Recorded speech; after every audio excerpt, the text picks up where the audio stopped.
Action and Rooney. Action and Rooney, are we here? We are. Oh my god, it's so great. Stuart, the Cerritos installed our subspace communication array finally. The team from the lower decks assembled it, and now we're live to you all. So thanks you to Cerritos for getting all that done finally. It took a little bit longer, but I heard there's something wrong with the ship in orbit. They didn't say what, but all I heard was well, that and the flesh. Was a bit confused, but I think it's all right now. So yeah, here we are. Signals come through loud and clear, I think. And Sci-Fi Nation in the chat says, "I'll pay $10 for every 100 likes today." Damn, guys, hit the like button. Do it. Go get your other YouTube account and hit like twice, 3 times, however many accounts you have. Go 10, do it. all of the times. Cool. That's so we do have some super chats to start. We'll get into those.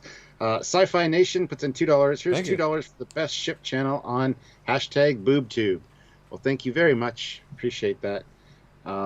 Michael Smith puts in $5. Hello, Trekyards. Not perfect, but very satisfying. Sounds like my sex life. This is the happiest I've been about Trek since Enterprise. Can't wait to see the next episode. That's a similar sentiment to us, dear man. Yes. Actually came away from this feeling good. Feeling and having a few laughs. It's as if Trek is good when it's positive and does well when it's positive and optimistic. Nice that, isn't it? As if Gene had this idea back in the 60s and he used the idea to make an empire. And then certain people destroyed that idea. But certain people can bring it back. Positivity, optimism, good future. It's nice. Optimism, Captain. Aye, walk factor 10. Smile. Oh god. I'm going to start showing while you do that, because let's get out there. Yes. Luke Celeste, though, throws in $10. Liked it, not love it. We'll wait for 2 or 3 more episodes before judgment. I mean, that's fair, as long as you're watching it. I had a lot of comments last night on my first review. I'm not even going to bother watching it. So if you're one of those people that is like, all modern new Trek sucks, this is not going to be the stream for you, because we liked it. We enjoyed it quite a bit. And yeah, so anyway, guys, if you want to help out the channel, please do so. Supporting us via super chats is a great way to get your voice heard, your comment read, your question answered, that kind of thing. We address every one of the super chats. We do read the regular chat as well, and we'll mention a few good comments if we see them. But the best way to be ensured of getting your voice heard on air is to actually super chat. You can also help us out by joining the channel at the rank of commander, captain, or admiral. It's a fun way to be part of the community and really join us here in the lives and get some cool bonus stuff in the lives as far as emojis and stuff go for the live chat, which is really fun. Plus you get a rank beside your name, and your name's highlighted, so we get to call you guys out and read your comments specifically. So that's a great way to do it as well. So anyway, guys, welcome back. And if you can help us out other ways, via Patreon or any of the links down below, you can send to PayPal. Just let us know that you've sent it so we can read your comment or question from the email. It's another way to do it. Or just check out our Trekyards merchandise and cool stuff. All the links to the relative cool stuff is down below. So of every video, it's in the description. So check it out, guys.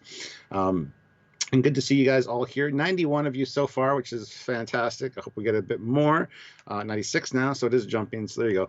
When you're coming in, make sure you hit that like button right away. It does help us out. It helps out the YouTube algorithm. So if you can hit like, please do so. And like Sci-Fi said, $10 for every 100 likes. So this is a one. We're gonna go back in a month and sell Sci-Fi Nation. We got 653 likes. So that'll be $60, please. Well, don't you mean 650,000 likes? I wish we get that many views.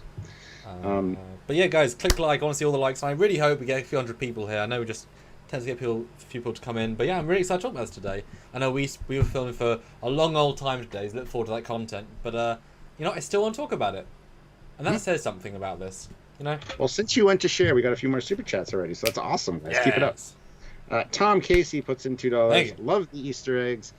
Yeah, that's one of the best things about this is the little audio cues, the visual things, stuff in the background. I was checking the background more than some of the main action, especially on my second viewing. So, Jeff Jacobs 266, quick 50, sweet again at 100, and every 50 after. #JeffK. Ooh, very nice. Very nice. No one special or number one special, $5 for support of my favorite sci-fi review channel. Aw, thank you very much. Hope we do you proud. Yeah. And Mark Lawrence is here. Hello, Hi, Mark. Mark. How you doing? $5. Mariner is a product of nepotism to the extreme. Gets old fast when we've had to work with people like that. I'm sure he's got some stuff going on in his job. Maybe the boss's nephew is an idiot and is in charge of everything. That happens sometimes. So, And sorry to hear that. There's a slight distinction though in Starfleet that it would be hard pressed for her to get through training unless she was actually qualified. So she might be less good with discipline, but she's probably still quite competent. We'll see. I think she started out her career very optimistic and went in with the gusto, because we find out that she's already been demoted. She's been on 5 ships. She got demoted back to ensign. So I think maybe the luster of Starfleet kind of wore off after a while. That's kind of the vibe I'm getting. And how interesting would it be if it's revealed, like, by the end of the season, that she was actually a second in command of a ship, and she got busted all the way down, like she maybe like almost destroyed her ship. Can you imagine what that would do to your mental feelings? Just like, I was literally one away from captain, and my dad had to demote me to ensign. S1E1 says maybe she is Raffi. Maybe her nickname is Raffi, and we find out that it's actually Raffi from Picard. I mean, they don't say her first name, do they? They have said it. And her surname's not the same as the other two, so it's quite confusing. We'll talk about how and why. Yeah. But yeah, no. But yeah, hey, I mean, she'll grow on us. You know, she was nice. I think the fact that she had a good heart at the end of it helps her being more, you know, whatever. But again, she's with ensigns. She's with someone who graduated the academy last year, and here she is having to deal with him. So you know what I mean? It's like, well, you know, it's like even when Picard. Well, yeah, it's like in Tapestry when Picard has to deal with his ensign friends. He can't deal with them the same way. Yeah, because exactly. he's grown past them. Nothing mean about that. It's just perspective. David Stelzer puts in $3. She's a less criminal Tom Paris. I love the show. Good to see a lot of positives here. I've seen a lot of negativity on YouTube and in comments. And like I said earlier, people just refusing to watch the show and give it a chance, which is a shame. But, you know, I've seen a lot of positives as well. So the problem with this show... Oh, sorry. I'm just saying we're pretty positive. Go check out our reviews that we've put up already. So the problem with this show is that it's not live action, and lots of people don't like cartoons anyway. So that takes out a chunk of your audience. Lots of people don't like the animation style, like Star Wars Rebellion, Resistance, the last one they did. I didn't watch it at all because of the animation style, and I didn't have time. But like I just like, So another group of people that want to watch it. And then comedy again. I don't want the silly comedy like Orville, but and another group that watch and just don't find it funny because it's not their sort of humour. So there's loads of levels of like people, and that's fine. You don't like it, that's fine. Picard and Discovery, they're more straight drama with their flaws of their own, but they've got easier barriers of entry. Except obviously for like Discovery, it's clearly a visual reboot. So it's kind of like, well, but we're all kind of watched it anyway. This one is obviously not a visual reboot, but it's a comedy and a cartoon. So those people aren't gonna like it just because. I really like Rick and Morty. I love Futurama. I like American Dad. You know, I appreciate clever writing, even when it's, yeah. And Sci-Fi Nation throws in $5. Hey. So that's the time he goes, isn't it? When is Stuart's turn? Well, I mean, I've already been on. Did I really? Absolutely. Sci-Fi Nation, $5. Sci-Fi Nation. So Samuel was on my channel, and thank you, Commander. Twice. Thank you. When is Stuart's turn? Well, I've been on once before. I would love to come back at any time to talk about whatever you'd like to talk about. So, by all means, shoot me an invite, and I'll be there. I mean, I was the one who came in second. I was like my turn. You were on it first, Yeah. And that's all good. Rank has its privilege. Yeah, seriously. But yellow, orange, hey, awesome. The Trembler, ooh, sounds like something I could buy at a naughty store. $10. Thank you. I'm relieved. The trailer worried me, but this worked. Thought it was funny and had a good story.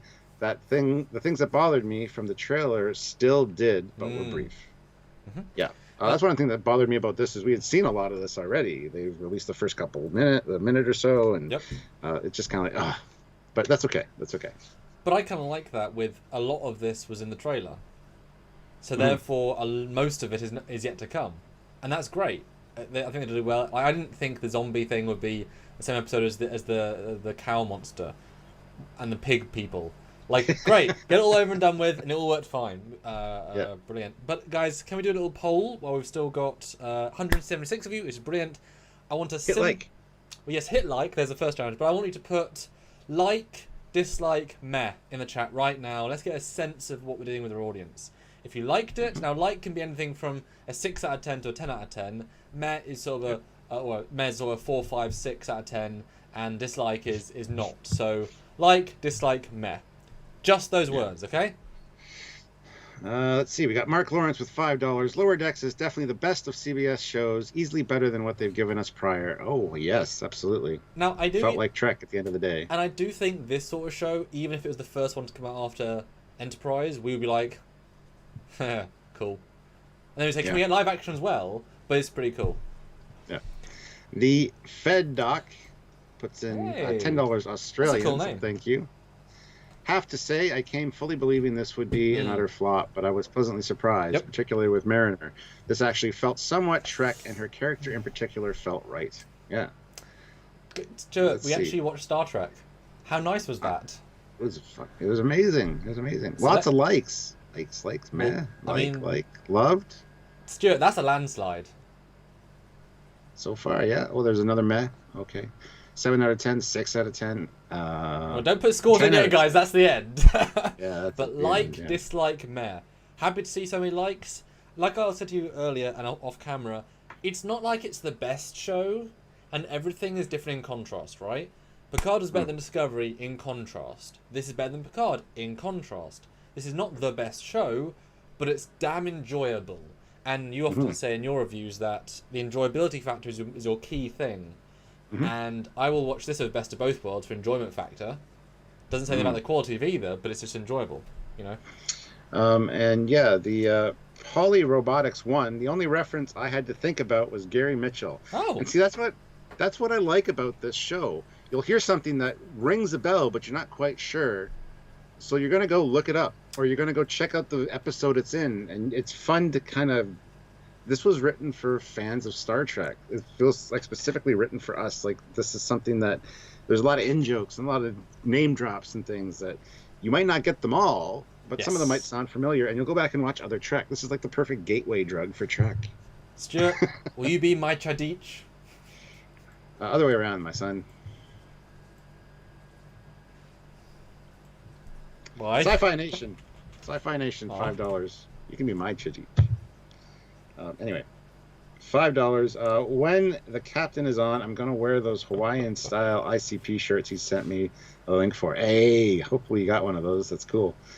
And Jeff Jacobs, $2.09. 110 minutes. Let's go for 200. Hashtag Okuda like Spike. Yeah, the Okudas were involved with this show and the visual. Yeah, yep. They had Mike McMahon brought them in, and they sat down for a whole day just talking about interior design stuff and the look. Exactly. They weren't brought in at all for Discovery or Picard. No, they were, and they left. Well, that says a lot. Yeah. So, what, did Mike help with the Okudograms that he designed? Yeah. And they're faithful. They look like they're supposed to. It's amazing what you can do. When you actually... Yes. But Danny says, watch you guys from the Canary Islands. Is it possible? The only one from the Canary Islands? Proud to be here. Love to watch you guys. Thanks for what you do.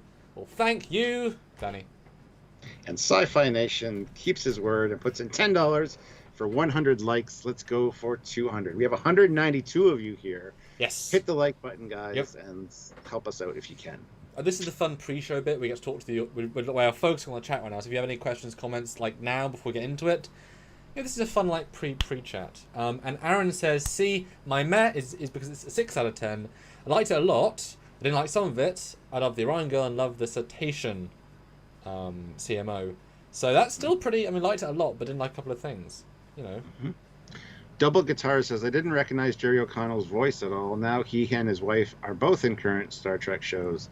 Yeah, he's married to Rebecca Romaine. Did not know that. And they're both first officers. Yeah, both number ones. That's great. I mean, what are the chances? Although I do think his voice doesn't sound that much like him. Like, No, he's sounds not. generic. Yeah, he's not there as like, look, it's that celebrity. Although that Trill girl, who's her voice actor? I definitely know the Trill girl from other animated stuff. I'm not sure. Neither do I. I'm gonna look it up. Right. Nobody's authorized to pass out. What's in Dr. Dr. Perlasky will provide my weekly screen names. See, and the fact that you quoting that thing made me giggle is a good sign. Like, I wasn't trying to giggle at that reference. It's a good joke. I mean, I don't think I'm gonna like that Doctor that much, but doing She's fine. The crabby doctor. Yeah, but doing fine so far, and that's good. That's fine with me. Clay Williams throws in $10. Oh wow, thank you. Not only do I love this show, but the uniforms are hands down my favorite. Whoa! I love the white lining and unsymmetrical closing, just like Big Red. Love those uniforms so much. Big Red, Monster Maroon, Big or the Red. Magnificent Maroon. That's a really cool. That's a really cool name. I mean, The Fed Doc. Well, no, I mean, hey, not my favorite uniforms. That's a ballsy claim, sir. But hey, good for you. That's awesome that you find out your favorite uniform. Awesome. Yeah. The Fed Doc, puts in $5 Australian. Have to say, the Cetacean is probably going to be the show's meme maker. I quite liked her. No one is authorized to pass out. Yeah. And A1 puts in $2. First real Star Trek since Enterprise. Yep, that's exactly what Samuel said earlier for our review. He said the best Star Trek since 2005. So. Yep, and that season especially because it had links to all the other canon. You know, not necessarily since the last episode of Enterprise 2005, because that would be a weird thing to say. But since that year in general, as we got some good stuff that year. Anyway, yes. 207. Shall we get chatting? Well, after they all hit like. Oh, hit okay. like. I want to see 150. 150 likes. Come on. I want to see 207. We're not going to start till we get 207. And I just want to call out, someone's mentioning 2009. I'm excited when we mention, and I might mention it at the end. There's a 2009 reference in this as well. Is there? Which is interesting because that's Paramount canon. Okay, what? Oh, well, we'll get there when we get there. We'll get. It's a show and not tell. So that's. I was surprised about that because that's an interesting sense of things to come if they can actually link all the canons. 139. Come on, click like. John Sledge says, I haven't watched it yet, but it seems like a lot of people are hating on it like crazy. But honestly, I'm very optimistic about it, and I think, where'd it go? And I think it looks good, so cool to hear that you guys like it. Yeah, the hate is from the all new Trek is bad Trek mindset, unfortunately, because if you're a fan of Trek, I don't know why you wouldn't like this. It just doesn't make sense to me. Well, I'm finding that a lot of YouTubers hate it, and then their comments like it. Like, people seem to like it, but YouTubers seem to hate it. But guess what? They get money off hate. Yeah, exactly. I was going to say, they're still in that mindset. So, and imagine if you spent 3 years being a hate channel, if you turned around and liked one of them, you'd probably lose a large chunk of your audience, because they'd be like, oh, you've sold out finally. Whereas Trekyards, no one can say we're shills because we were pretty dismissive of Discovery Season 1. We praised Season 2 until the last 4. And then Picard we praised the start and then condemned it to the end. I mean, we approach each one as it comes, and this was a breath of bloody fresh air. Now, if it's a bad episode, we're going to call it out. And if you recall Season 2 of Orville, I was not afraid to say when I didn't like an episode. And there were a couple I was not a big fan of. So, you know, I'm proud of my... As long as I can justify it. 6 more likes when we get started. 6 more likes! Come on! Woo! Okay, well, we got a lot of super chats to take care of first. John Woke, $5 Canadian. Love the opening credits. TNG font, lack of faith of the heart, and nods to so many references. We'll see what happens as show progresses. And less executive producers than 20. Yeah. Yeah. That's a big thing. Jarzia, $2. Thank Is you. Commander Ransom related to Captain Ransom from Equinox? I wouldn't be a bit surprised if that's mentioned at some point. I think I read somewhere it's like in the family tree, but nothing direct. But it's a weird name to pick, and he obviously knows his canon, so I feel like that might be like his you know what would it be uncle would be Francis was the uncle. He'd second be cousin. No, if Ransom's the uncle, then he's the nephew. There you go, nephew. I can imagine thought that like lineage. Yeah. Sorry, it took way too long to get nephew. I apologise. The Trembler throws in $10. That's awesome. Biggest story worry. I don't buy Mariner's parental situation is something Starfleet would knowingly allow, nor could it be easy to hide from Starfleet or anyone in the crew who looked into it. Well, see, we're not sure if it's a stepmom, stepdad. I mean, it's probably her real dad. Whether they're divorced, whether they're together. She does have a different last name. So there's going to be something there. As I said before, I think they see a lot of potential in her. And so they're not kicking her out of Starfleet. They're trying to keep her in because they know she has potential to be a good commanding officer. However, she's rebelling because her mom's a captain, her dad's an admiral. She doesn't want to do that. And they even said at one point, we could throw her in the brig. They're like, no, she likes the brig. So, it's a good line. Doesn't make sense necessarily, but it's a good line. And I don't know necessarily what you're asking, because obviously Starfleet knows they're married. Obviously Starfleet knows they're a kid. But I'm guessing that she just chose either to not have a surname, so that imagine probably her mother's maiden name or something. Well, yeah. I mean, it's something as simple as she probably uses a middle name so that the crew doesn't treat her differently because she wants to make her own way on the ship. I mean, it's like having a head teacher as your mum. It's not the best thing in the world. You know what I mean? Yeah. And if you could choose a middle, I have literally no problem with it, and there's no secret thing. It's just I mean, I guess it is a secret, but I mean, I'm sure they could check if you wanted to, but why would you look into your friend's personal record to see who her parents are? Like, it's not a secret, it's just choosing not to advertise it. Yeah. Cuban Writer, $10. Oh, hey, man. I felt the first episode was a bit silly, but I also felt that way about the first episode of The Orville. Mm-hmm. I can see the same potential to become better with time. Yeah, absolutely. Yep. The Trembler, $5. Hopefully, the show will provide an explanation for this as time goes on. I'm sure they will. Well, that's the arc, isn't it? That's the main arc. But Kobo Bunny says, Trekyards, it's just not funny. Potential, but the writing and pacing just aren't good. Disagree, I think it is pretty damn well written. You didn't find it funny. That's on you. We all have a different style of humour. It's subjective. Humour is subjective, and pacing is too fast, but it was trying to pack a lot in, and it was still a fun ride. The pacing I had a little bit of an issue with as well. Just kind of very quick and very jam-packed, but it's a half-hour animated show. It's also a good jam-packed. Like, it's quality content in the jam-packed. Yeah. But yeah, we hit 161 likes. So if that's the end of the Super Chat, Stuart, we can jump right in! Okay, so with the best Treks since Enterprise, it's been too long. Oh, I'm back now. Sweet. God damn it. And also RGD says, both Discovery and Lower Decks have black women leads, and yet their series got lots of hate. Why?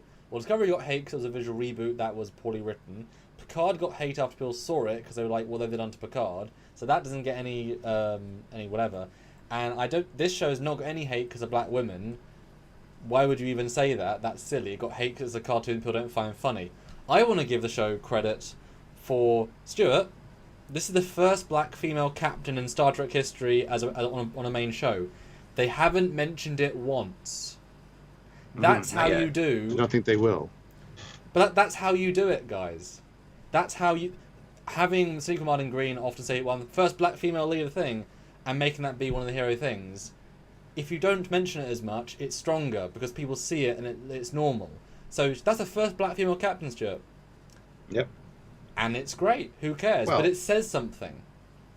Yeah, for a main show. I mean, we've had obviously. Captain of the Saratoga in Star Trek 4. We had. But you know what I mean. In Picard. Yeah, I know exactly what you mean. And they weren't trying to win. For everybody out there that might have misunderstood. And they didn't promote that to get points either. It was a pure, it doesn't matter, and that's the point. Her being a black lead, this is an ensemble show. They're all the leads. Maybe the cyborg guy a little bit less. But they're all. It's an ensemble 4. There's no lead, I would say. Yeah. Jeff Jacobs, 260. 160, awesome. The like is for Trekyard, not the show. So yeah, people are hitting dislike just because, I don't like the show. I'm going to dislike the video talking about it. Well, hey, 166 to 4 is a damn good ratio. So I'm okay with that, Stuart. I'm okay with it. Yeah, absolutely, yeah. Fleet Pass Swiftback, $2. I found it funny and I hate modern comedy. Oh, wow. Old curmudgeon there. Star King is now a member of the channel and joined at the rank of Admiral. That's awesome. Admiral, we salute you. Thank you very much. Do you order us to continue, or you order us to start? Did you join to be an admiral just so you can make us start? You're eager. Wow, that's damn. Thank you. The Fed doc puts in $5 Australian. The most Trek feeling part of it was the end, where Boylan decided to back Mariner as opposed to blind obedience to regs. That just felt right. Yeah. And Tony Sussex says, "Hey guys, looking forward to the optimism you bring to anything Trek. I'm not going to say optimism so much as honesty and balance. We're always optimistic, but if it's not good, we're not going to be positive for no reason. So, never blind lovers, never blind haters. That's really important." Yeah.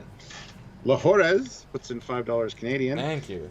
I love how good the show is and how much it triggers the haters in equal measure. Does that make me a bad man? Nope. No, it doesn't. And so we got Jarzia with $5. Samuel is right on. Like Avery Brooks said, you can't play a color. Yes. A character is a character, race or gender. Baiting is counterproductive. Yep, absolutely. So they said, well, what are we gonna have for a captain? Let's make her a black female. Cool. That's the end of the discussion. I don't even think that would be the set of a captain.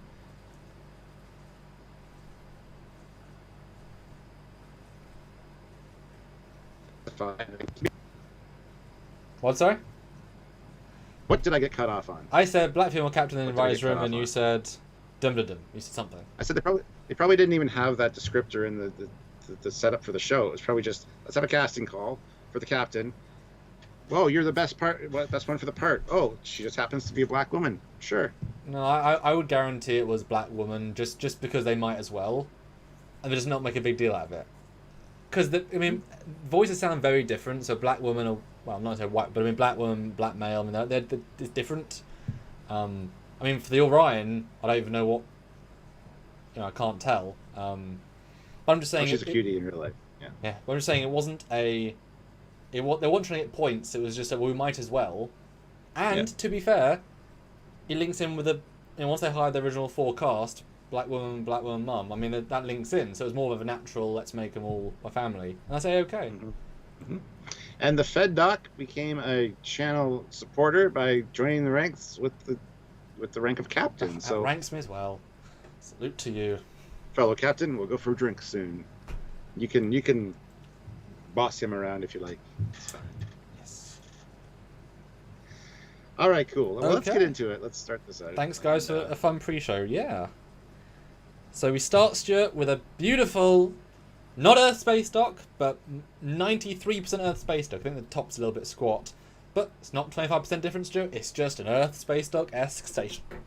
Douglas Station is what it's called. Yes. And we get some other Federation starships in there, which is cool. It's almost the most Star Trek opening shot from any Star Trek show for a pilot. It's so well done. It's got a movie feel to it. It just feels great. And then we go into the interior and we see the Cerritos and another ship coming in. It's just great. And what's nice about this is that they're using both the canon, obviously, but also the animation ability. If this was a live action, that model would be a bitch to make. And for a single shot, if it was back in the day, the miniature, they always use reused shots. To film it is a bitch. This is animated. They can just make that in a couple of hours, plonk it on screen, boom, production value. So they were like, you know what, let's do it. And, little thing to note, when they're in space dock, you can see their umbilical is attached to the docking ports, which now, are they then the shuttle bay still? And people are saying that it's the shuttle bay, but you wouldn't do them in, you sometimes would, but that would seem odd, because then you couldn't, I guess only one is a shuttle bay, only one shuttle bay is attached, but it is attached to what people say were the shuttle bays. That's very interesting. Yeah, I never really caught on to that, but you're right. We still haven't found out where the shuttle bay is exactly. We do see a shuttle enter it. Yeah. But from close up. Show it further away, damn it. Yeah. And also you can see a shuttle right on top of the hull, and that shadow is not big. Like, this is not a big ship. That is a great little scale, and I know it's a few meters up, but this is not a big ship, guys. And I really, really am excited to learn the scale, because I can't wait to do a big scale set of charts. So it's going to surprise everyone, I think. And Tanushi puts in €5. The other ship in the space dock scene are all the same model. Some are just inverted. Yeah, we'll talk about that at some point. Just stay tuned to Trekyards. Make sure you're subscribed and hit like. The Fed doc throws in $3 Australian. Thank you. all that can be said is we've come home. I like that. Yep, absolutely. I had a feeling like I just watched Star Trek again, and I'm got a smile on my face when this is over. I think that speaks volumes, right? And we get the captain's log, the same we've always seen before, so it was no great surprise. But he's giving his captain's log. He's giving a good sense, and having that freeze frame of all of the mid-expression is definitely clever, and not what we normally see in Star Trek. And then, yes, drunk friend calls him out. Bit of a silly opening, I'll be honest, but the payoff for me works that she gets to stab him really gruesomely, and it's not sort of graphic you see normally. Stab, fillet. Yes. Fillets his leg. But I like that sort of like, oh damn, that is what happened. I like that. And obviously her box of toys, there's a lot of good stuff in there.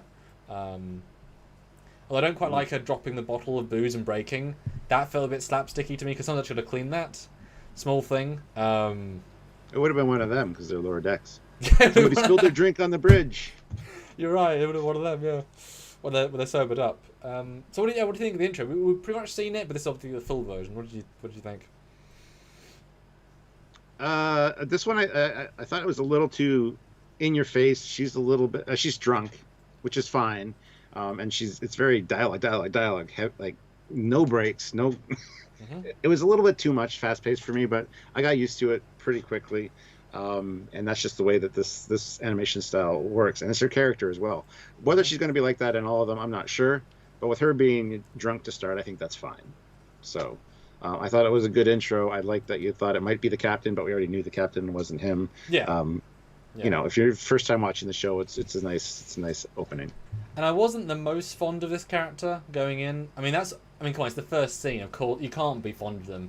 And I will say, it took me until the last scene or the last two scenes to really like the. Again, I don't know their names yet. Sorry, the Black Ensign, who was definitely an ensign. Yeah, she's Mariner. The other guy's Bombler. That's something a bit silly. But I didn't like her yet. But it's the first scene. I'm allowed not to. And as I said in our review, I'm fine that she's drunk, because you can't get drunk via any replicator on Freudian slip on their ship, because the replicators don't make real alcohol. You have to bring your own booze. And you can drink real booze. I mean, Guinan had some, Picard had some. It's fine, but it's not standard. And so she used the opportunity to go get real booze. Boimler. That's his name. Thank you. And she had, I mean, it's fun to get drunk sometimes. It is, if you got Synthahol 9 times out of 10 times.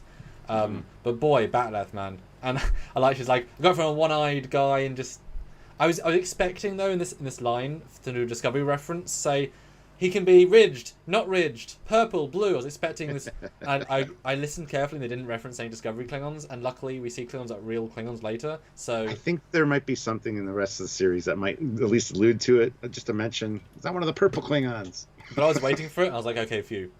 Yeah. We don't want those Klingons. Those are done, dead, gone. Don't bring them back. Yeah. Sci-Fi Nation throws in $5. I know the interview won't be on the DVD, but thanks all the same, Commander. Yeah, if you want to see the Commander talking about his fan film Temporal Anomaly, head on over to Sci-Fi Nation's channel and check it out. I could put a supercut of it on. I thought it was fine. I thought we had some good stuff. You're judging before I am. And Lissa Jericho says, why is it whiskey and not ale? The Romans can make more than one booze. That's kind of cool. It's like it's not, because that means it's a reference but not a direct reference. It's same but different, and it allows them to sell now Romulan whiskey in the stores as well as Romulan ale. Like, literally, that's all you have to do. They can sell Romulan whiskey. But yes, he gets filleted, and it's pretty graphic and stabs into the wall. Nice bit of detail. And then title sequence, and it's actual Star Trek music. Yeah, and it almost felt like it was going to be the same tune from TNG, just outright, and it wasn't. Yep. But it had that feel and that same font, same colors. Same font. And it's funny because, go ahead. No, yeah. And when they were panning out, I'm like, I wonder if one of those. I thought I heard something hit the ship, and I'm like, are they really gonna? And yep, I loved it. The opening gives you everything you need to know about the show, and they did a fantastic job. Matthew DeFreitas, $2. Hey, loved the theme. Felt like TNG and an Orville combo. Yeah. Absolutely. And Andrew C. CBS All Access. Subscribe now for however much per month. And this title is great because we've had while Discovery Picard one's very artistic, skip. You know? Whereas I always sit and watch the Orville one because they're beautiful. This is fun. I will sit and watch this because it's fun. It was I thought the shots were a little bit too long. If you were going to hold me to the fire for anything, there's only like 5 shots. Normally you kind of expect more. But the jokes were all good and well done. So to be fair, it wasn't the ship going I guess I'm thinking Orville over and over again, right? You know. But the music is this music was less full on. But yeah, I thought the jokes were all fun. They like using warp. The titles look great. I love the Titanic move. You can see it coming a mile away.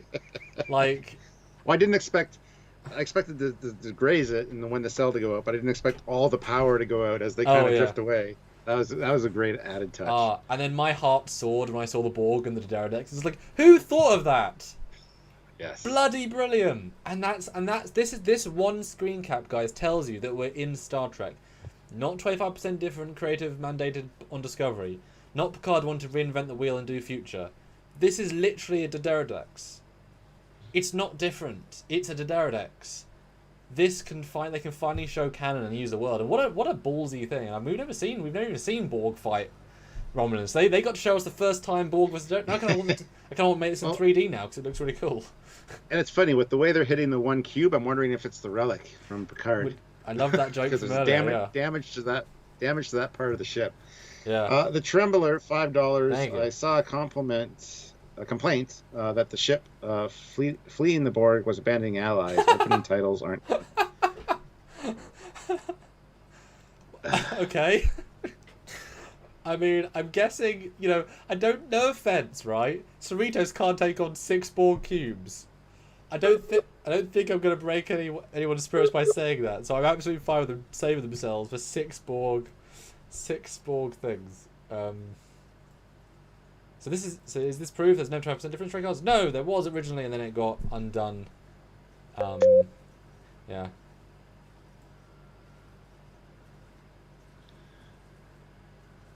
I'm back. Sorry, John Sledge, $5. As much as I love Star Trek Enterprise, nothing can be worse than the Enterprise intro. Haha. That's beautiful. Oh, Stuart, man.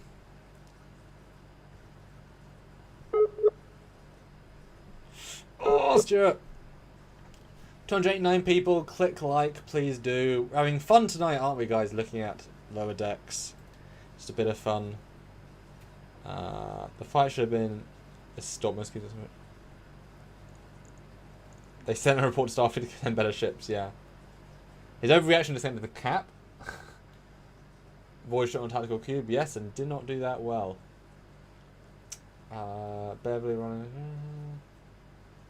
Oh, the Mirror Universe intro for Enterprise is absolutely incredible. Absolutely incredible. The book does love the space creature eating the warp trail. That was fun too. Ooh, Deborah, this is what Trouble with Edward wanted to be. Yes, I like that.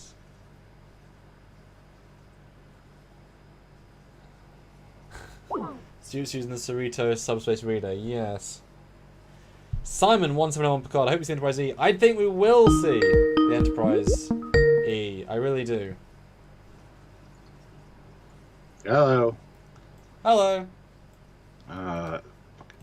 Anyway, Tanushi, €5. The Borg sequence is a nightmare scene. We've only seen one cube at a time coming into the alpha and beta quadrants. Yeah, it's pretty brutal. Sorry, my internet kicked out there. Hey, it's fine 90% of the time, guys. So like the way it is. I had a comment I wanted to read out. Oh yeah, Redneck Trekker. Hi everyone. Well, I heard everyone hated this. Guess everyone here did too. You mean fans? Redneck Trekker. We like it. Don't know. It's amazing how people comment without listening. It's bizarre to me. Well, yeah. Yeah. Yeah. Anyway, so Borg is great, and then you get warp, real warp with a bit of fog. But that's okay. The big. I was thinking when that came, I was like, oh, it's just gonna be a warp. That's nice. Oh no, it's got a thing. Space amoeba, very TOS feeling, gross thing. What is this? Well, it's a callback to Galaxy's Child, where the thing is suckling on the Enterprise. This one's suckling directly on the nacelle. I thought it was a beautiful shot of the ship. I'm like, oh yeah, these ship shots are great. And then what the hell? It's fantastic. I love it. And then we get the registry at the back. Still don't know why. I don't understand. That will need to be explained to me. Then it whoops away. Yeah. And we do get a twinkle finally again. We've been missing the twinkle. Yep. Yeah. Cool. Squadron Course puts in $2. Thank you. Yay for a Trek show that respects canon, look, and feel. Absolutely. Yes. And Robbie says the Enterprise E looked beautiful animation. I guarantee we'll see Enterprise E this season. I feel like that is the one we're going to see because it still exists, it's still functioning, it's still around. You can have cameo with anybody. Yeah, I feel like that's one we're going to see. Once it like so earns its place. Excuse me. So here's our shuttle bay entrance where we don't know where it is yet. Pull out! Come on! Yeah. Star King throws in $20. Oh. Thank you very much. Very appreciated. Thank Mike McMahon knows Star Trek. He should be the showrunner for Star Trek Strange New Worlds. I totally agree. Might not be quite his style, but... Yeah, I'll say no. Give him someone like us as well. Like, give him a good serious... Give him Simon Pegg. So that you get one serious guy, one funny guy. Because this is too funny for a for a serious show, but he does get it. So, yeah. But close. Sci-Fi Nation throws in another $10. To his word, 202 likes as of this chat. Hell yeah! We have 303 people watching, so we can hit 300 likes. Make sure you hit the like button, guys. And David Bestig, he joined me for my first reaction review last night. And said he wasn't going to check it out. He wasn't going to check it out. Oh. And I told him to at least watch it. Well, so he puts in $20 here and says, I took your advice and I gave it a try. I was not a fan of the style, and it was way too fast. Hard to keep up with. I do seriously appreciate the canon parts of real canon, but I wish it was 250% slower. Jokes were meh. Yeah, some of the jokes didn't hit. I understand about the pacing of it. That's one of the issues I had too, but the more you watch it, the more it settles down for you. And in reality, it's only because they had to commit the first 7 or so minutes to introduction of character and then the A story. Next week, we don't have that, so it's going to be the full 20 minutes. I had no problem with the pace. So, because it's so interestingly done and it's well told. It's a bit too fast, but I mean, we've had very fast episodes anyway. We've had 2 slow episodes. I mean, And Samuel talks fast all the time, so he's used to it. And so are you guys. That is also true. That could be a thing. He would be a perfect character in this show. Hey, Mike, bring us in. We've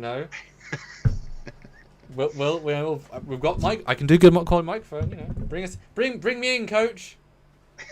Jeff Jacobs, 207, 207 likes, nice, 250 next, and 300 for sure. Hashtag make Jeff pay. Hashtag make Sci-Fi Nation pay. If they hired me in, they should have me be in as a second officer for a ship, as a commander, and have a joke where I was the youngest commander in Starfleet, but I've been commander for 30 years. I just can't. Whatever I do, can't get promoted. Just does not happen. That would be the gag. Or you keep turning it down. He's turned down more commands than Riker ever did. No, wow. I think no. Well, yeah, that's also funny. But yeah, nice enough shuttle bay.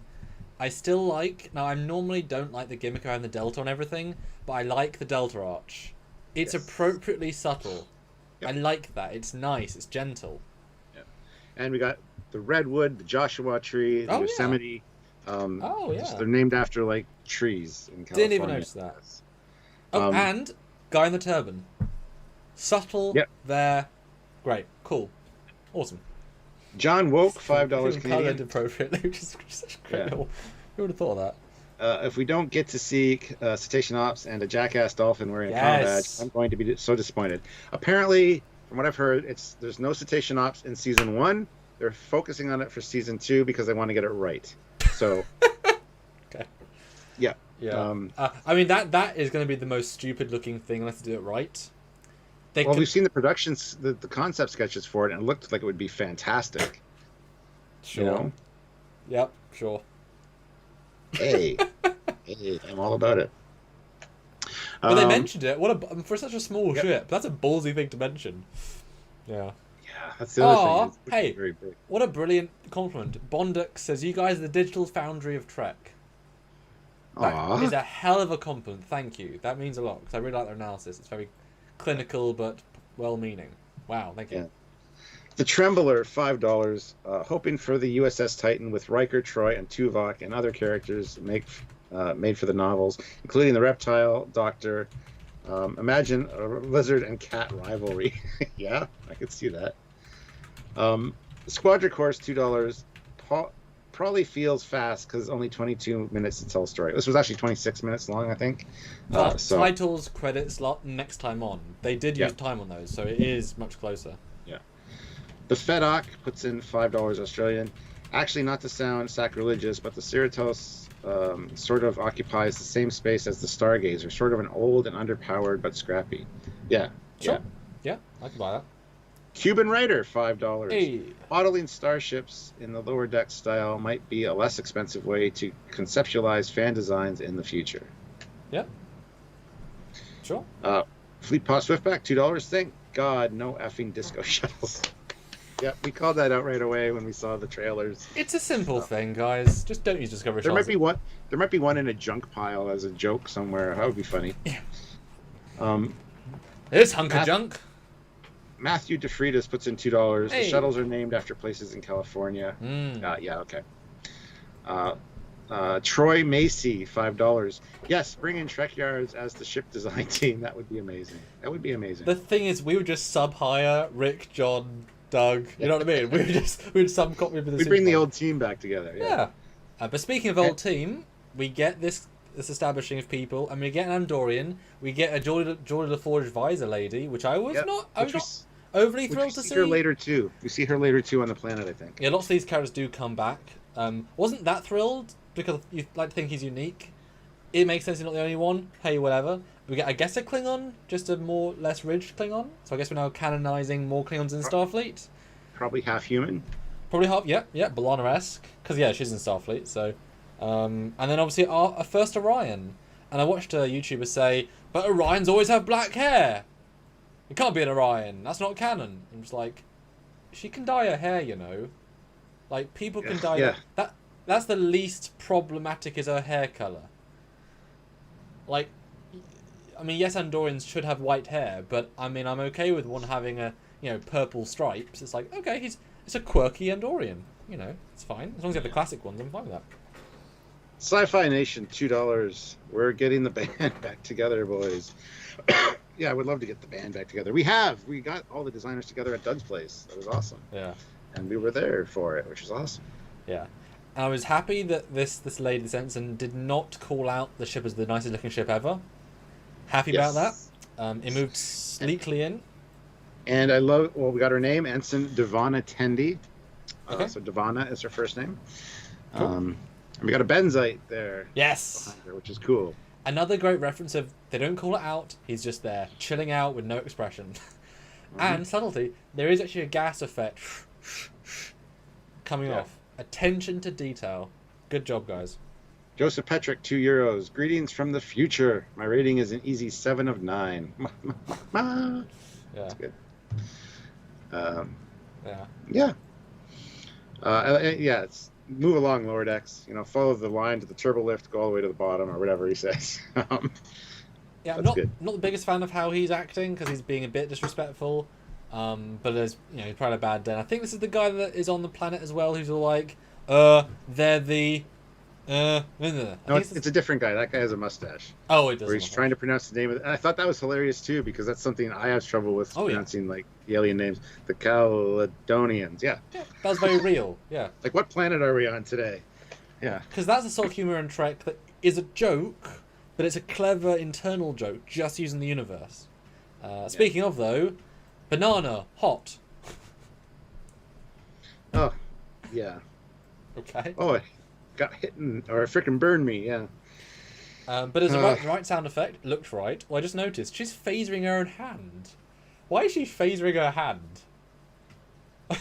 Why is she phasering her hand? I don't know. That's a good question. Yeah, good. All-Star Guru, $5.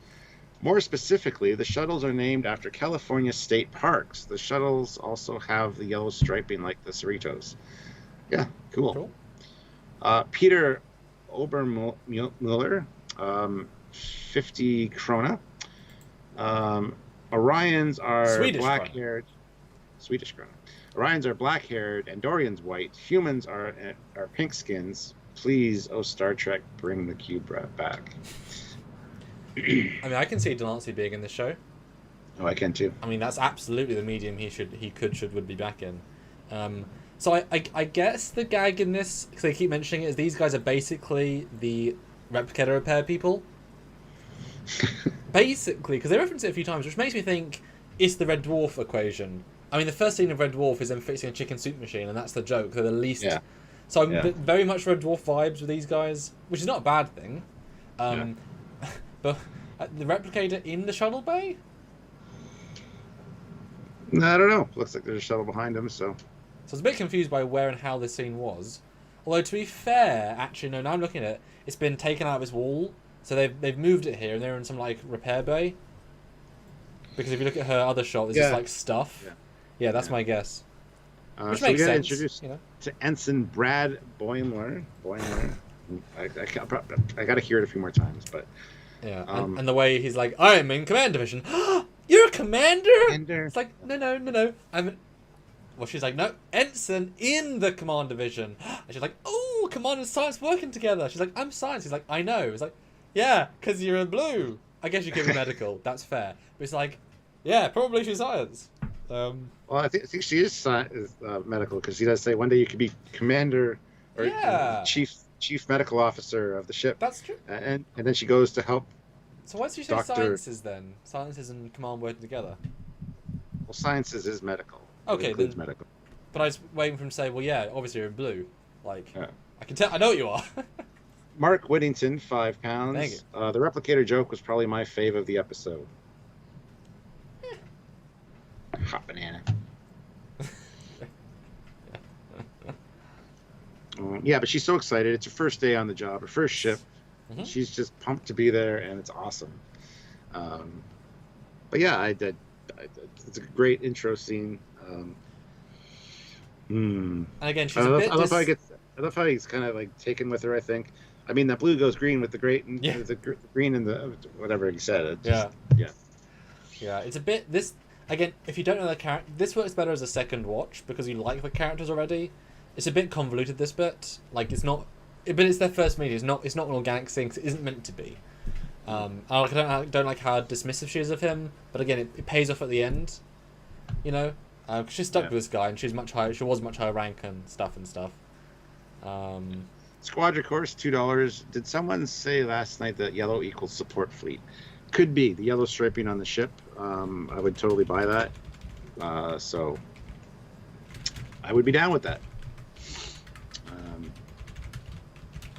But yeah, she's like, we're more commanders in training. We're not actually commanders. So, yeah, we're the cool, scrappy underdogs of the ship. We don't wash our own hands. Yeah. We're doing kickflips all the time. It's like, what the hell? And Jensen Gerda says, this isn't Star Trek. Well, it's more Star Trek than we've had since 2005. Except maybe Beyond. Beyond's pretty close. Beyond was pretty good. Yeah. Good tea. Nice house. Puts in $5 great Canadian. house. A female Orion on a starship. How'd that work out for Archer and the NX-01 crew? Haven't they learned anything from their Starfleet history books? Well, I assume it's probably like, what's her name from the motion picture? Take an oath of celibacy, maybe take medication that subdues the pheromones. Who knows? It's got to be something. Well, they do mention in like one of the other shows that the society changed once they realized Orions were like that. So the pheromones only worked to a certain point before the culture said, nah, that's too much. But this is a long time after we've seen that. So yeah. I'm guessing either as they wanted to join Federation, they just injected themselves things that would suppress it, or I mean, it's just a pheromone. I mean, it's not the end of the world. You can easily, it's like a pill. Take the pill, stop being pregnant. Yeah. Like it's just you could take a part of your medication. Yeah. The Trembler throws in $10. Oh, thank you. I do want to show how Tendi relates to Orion culture. Yes. We learned from TOS, Cage, Menagerie, and Enterprise Bound. Has it changed split? Does she take pheromones presence? Yeah. I'm sure there's going to be something about that at some point. Well, the fact that she goes straight back to Orion as a visual, let's see the home. I'm excited. I'm interested to see what he thinks they could do with Orion culture. That sounds fun to learn about. And speaking of, at Warp. They're at real Warp. Yes, there's some fog, but that's fine. They're at real Warp. Well done. It was nice. It was nice seeing the warp effects. Later, we see it out the back of the ship as well, and it looks glorious. Glory to you and your warp. Bring back hashtag bring back real warp. Yeah. But then we get the MSD and talking about how everything from this deck up is not important. This is where the cool stuff happens. At least that's her attitude. No, I didn't understand that though, because is she saying that she sleeps in the deflector pod? Because she showed the bottom of the ship upwards, but then you're in that part. But she had her hand over like the first 8 decks, so there's like still a few decks below that. That's where they are. Oh, okay. Yeah, I was confused by the way she framed that. Because that just seemed a bit odd to me. Area 51, $2. Thank you. Bright, uplifting Trek about time, right? Yep. I love how he also makes the point: ops, storage, ops. Actually, we have a lot of ops. We have ops covered on this ship. It'd be funny if they didn't have crew quarters because they needed more ops. Yep. That would be hilarious. That's why they're in the hallway. I dug that gag because it's true. This is a ship that does very specific missions, and therefore they have a lot of a thing. And he's like, "Wow, we have very few science or tactical, no visible torpedo launchers." I guess what this knows. But I mean, that's a joke I never even thought to do. You know, it's like you imagine on the Enterprise D, if someone's like, "Here's the door," so we've got spare room. We've got like 3,000 spare rooms in this ship. That's really weird. I can imagine a similar joke. Prime 1351 puts in $5. Real warp, real Klingons, real batleths, real turboliths, real phasers, real Trek. Great summary. Yep. But speaking you see of, you see a turbolift shaft in the next time or coming up this season. It's not, and it's not a roller coaster. It's actually a tube. Easy win. So excited for a freaking turbolift shaft. Because they keep making mistakes, though. I know. I'm just saying. It's sad that we have to be excited for a damn tube. Yes, but speaking of, we meet our... Is he meant to be Hawaiian? Is he meant to be Hawaiian? That's what I see. Maybe. Don't know Samoan. why. Yeah. Now, I wasn't sure I was going to like him, but I did kind of dig his gag. Do you want to... And you can spoil the whole thing about the date thing as well. Just give us... Who is he? He is in engineering, recently cyborgified. He wants to be nervous for his date, but the logic processors in his new implant are suppressing it. So she fixes it for him. And so there you go. That's what I know of him so far. And he's a stickler for what's going on the ship and how to fix it. Well, you can tell he's a legitimately passionate engineer. He's real passionate. Trembler. Sorry. Well, the Trembler. No, you go. Goddamn. The Trembler, $5. The only Kurtzman design element on this show so far. Deltas on so many things. And the window that is not see-through. Yes. But Grimm says, so do you like this show being so goofy, comedy-orientated? It looks like a bad Family Guy or Futurama attempt. I know it's easy to critic, but it seems to miss the mark. Nope, seems to hit the mark to me. And Mike P's uniforms were supposed to be in Generations. Sort of. They're quite different Generations, but they're inspired from. Not directly the same, but inspired. Yeah. And then he so that's another great reference because they're a cool uniform. Yeah. Sci-Fi Nation, $2. Let's get to 300 likes. Hashtag make Jeff pay. We have 313 people here, so let's hit the like button if you haven't already. Let's get those likes up. See if we can hit our goal of 300 at least. And I quite like this being a Vulcan implant because they're science guys. Yeah. And so a side effect is that it can do down motion. What an interesting idea. Like, he's just dealing with life, and then he's like, I should be more nervous. And then she basically just tunes it better, and he's all nervous. Oh no, thank you. I like to feel emotions. I'm not a side. That's cute. Do you like how the ear on it is pointed? Oh, is it really pointed like a Vulcan? Yeah. Oh, I didn't notice that. Oh, Tanushi, that's great. That's so stupid. I love that. Tanushi, $5 or €5. The bunk alcoves make sense from a modularity point of view. Starfleet corridors have all kinds of tech and emergency survival nooks inside the walls. Yes, but it doesn't from a Starfleet point as well. Well, we'll get there in a second, Stu. We'll get there in a second. That's one of the things that bothered me about this. But okay. And I didn't think I necessarily like him being a cyborg because it's a weird thing. Also, does link to Discovery. I mean, you can argue Geordi, although the producer, the creator said Geordi had like the good tech. He has the basic tech package. It's less advanced. But I like the fact that he's brand new to it. That creates interesting stories. Mm-hmm. So as soon as I heard that, that's an interesting take on it. He's not just like a day-to-day. guy. But yeah, decent introduction. He's fun, and yeah, very engineer orientated. I like how when she's showing things, gets every room wrong on purpose. And it's computer control area. It's important. Like a lot of dial and switches in that room. You don't have to go in there. It's okay. It's funny. It's cute. It's like he knows stuff. But yes, then we get the famous, infamous corridor of beds, of bunks, with a shirtless guy, a Klingon, and the ginger lady from earlier. Lots of people from earlier. Mm-hmm. Which kind of bothers me a little bit. I liked it more in Star Trek 6. I understand the troop bunk mentality where you have 4 bunks in a small room, but the hallway, I get it. Submarines do it. I heard that last night quite a bit. Never seen it once in a Starfleet thing. I just think it's kind of dumb. Maybe on the lower decks, sure, fine. That's where we are. That's great. But I pictured Picard and Riker walking through the hallway having a serious conversation, and people in bunks reading or doing whatever. Just no, it doesn't work for me. Tanushi, €2. No rehabilitation program for cyborgs. Well, I mean, sometimes we've got genetics that don't let you have all the best tech. I mean, Kirk can't do retinics, whatever, so he has to wear his glasses.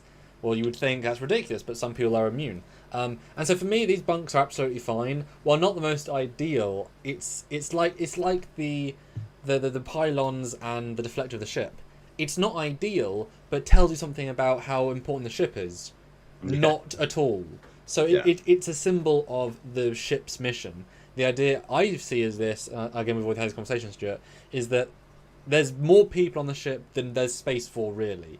It's a very small ship comparatively, way too many crew, and so for the absolute lowest rank, they get this because it's just, it's like a dormitory. I mean, the Excelsior had a big room with lots of, it's very similar, and they actually had less space personally because you had a bed and a bed and a bed. These at least have alcoves. That's what I said last night about the amount of people on the ship. This is a second contact ship. So they go to the planet to do second contact, set things up. They're going to leave people on the planet maybe and go do something else.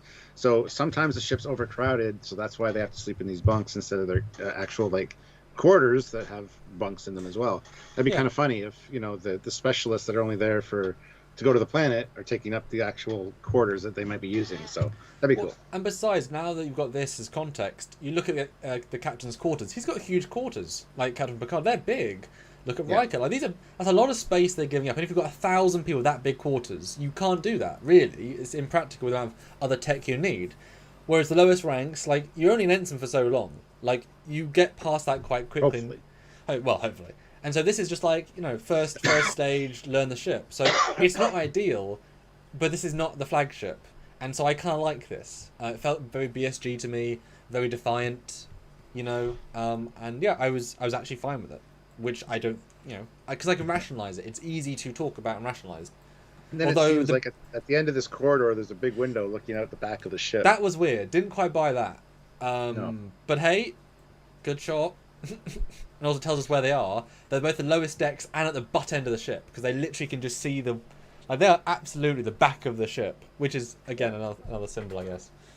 Jeff Jacobs, $2.50. 250. I know we can get to 300. Yes. Also 400. Hit like. Yes, guys, hit like. And this is where she find out she's supposed to be up in Sickbay working with Nurse Westlake. That's what she's assigned to do right now. Mm-hmm.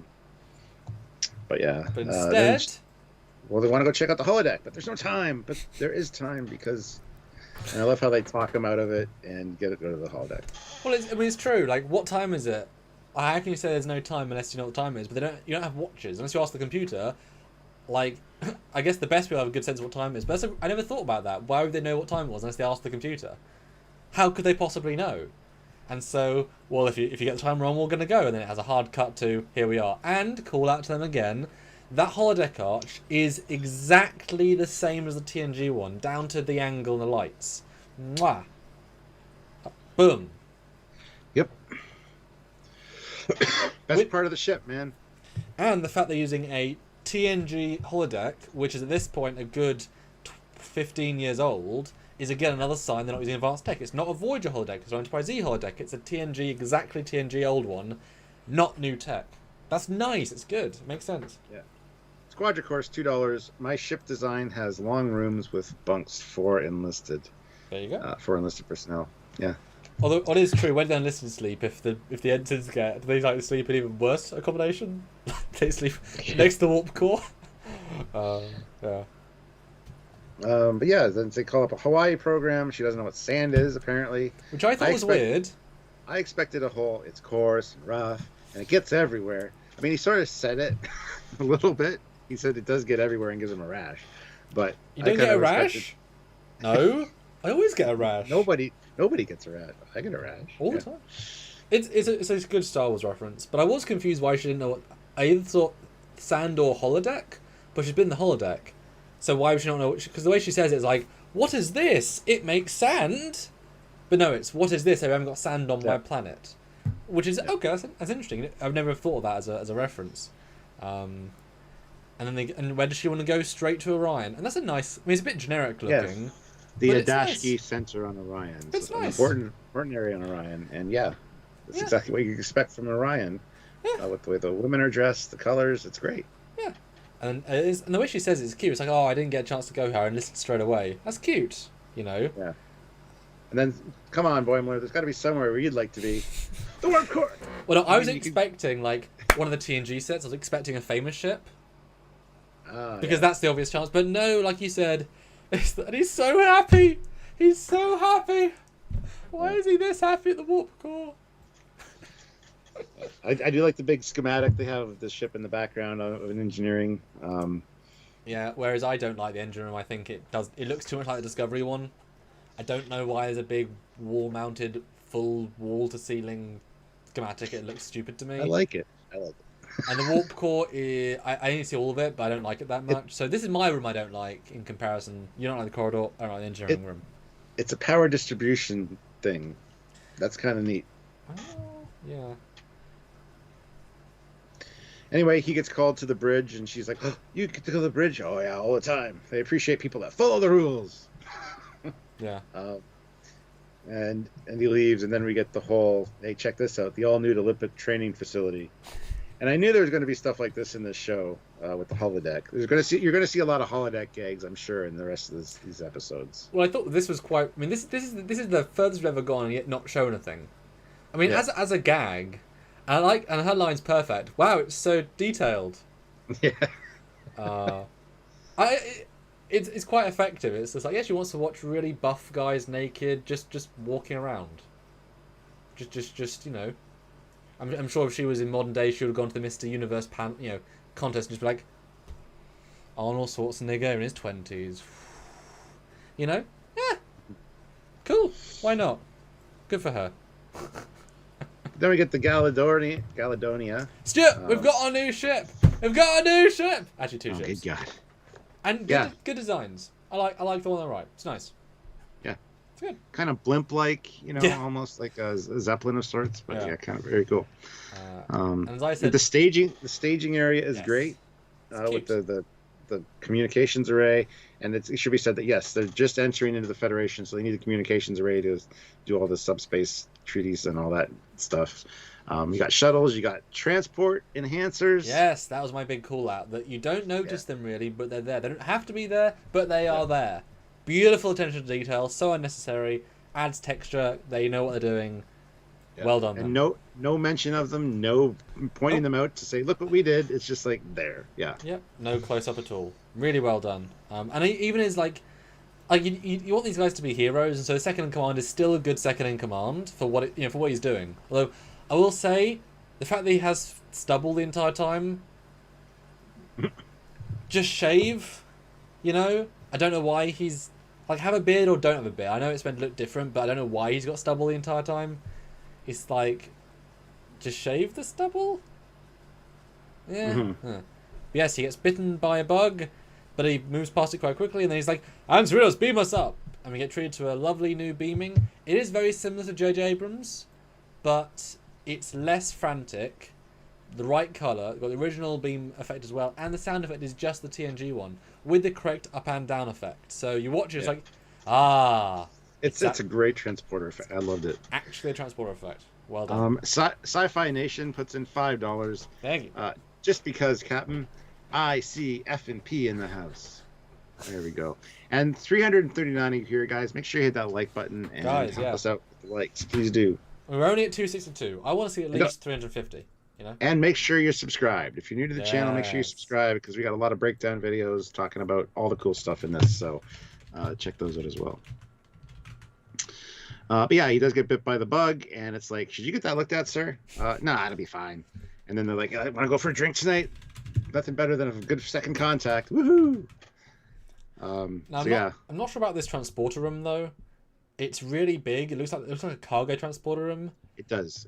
But it wouldn't be, so I don't quite understand this. But we'll see it later, I'm sure. I mean, it could be because they had to beam down a lot of the supplies and stuff. Yeah. Okay. So maybe that's the one they just went back to. I don't know. Yeah. I mean, I buy that. Yeah. And then he's going up. We get a nice looking turbo lift. Sounds about right. And he walks onto the bridge, and we get a beautiful look, like we had with Enterprise D when it comes on. I like the fact the lady has just a hair thing that's like very 90s, you know, keeping the hair in. And a lot of consoles. Bridge looks pretty good. Still, the window screen is too big, and the two people are. Well, I mean, to be fair, now I'm looking at it, those two front consoles are just the Discovery consoles. They are, aren't they? They're long, they're thin, they're too long, they're too far apart. So hey, can't win everything, but I'll take what I can win. And hopefully, it's not a window. Well, yep. But still, it's pretty good. Yeah, so he's giving him a hard time. Why are you on the bridge? And then the captain comes out and he says, yeah, everything's on schedule with the Caledonians. And then she's like, Ensign, you're with me. Then we get to see her ready room, which is quite cool. And it's got nice. A little model of the ship there. Yeah. I put time into that. Trevor Umbarger, $10. Oh, thank you. The bridge scene was probably my biggest nerd out watching this. The music was so spot on, and I got chills. Love the potential the show is showing. Yes. Yeah. Potential is a good word. And like even the sound effects was just one of the and I've used those sound effects in Temporal Anomalies. Just one of the stock sound effects of the bridges. Just straight out, beautiful. Now this scene I was very surprised about. I wanted to spy on this officer we've just been introduced to, and it's a weirdly sinister scene. It's very out of context. It makes sense later, though. It does, but it's just like, ooh. Like, you instantly think, oh, is she up to no good? Because this is a weird scene to... Well, in a way, yes. How many times you do a log? 5 times a day. That's excessive. I like that. So we got the brown noser, the suck up, the kiss ass in the principal's office, being told to check out the bad kids essentially and report anything bad that happens. So Jeff Jacobs, $2. I love how the warp engine shows nacelle conduits. Yes.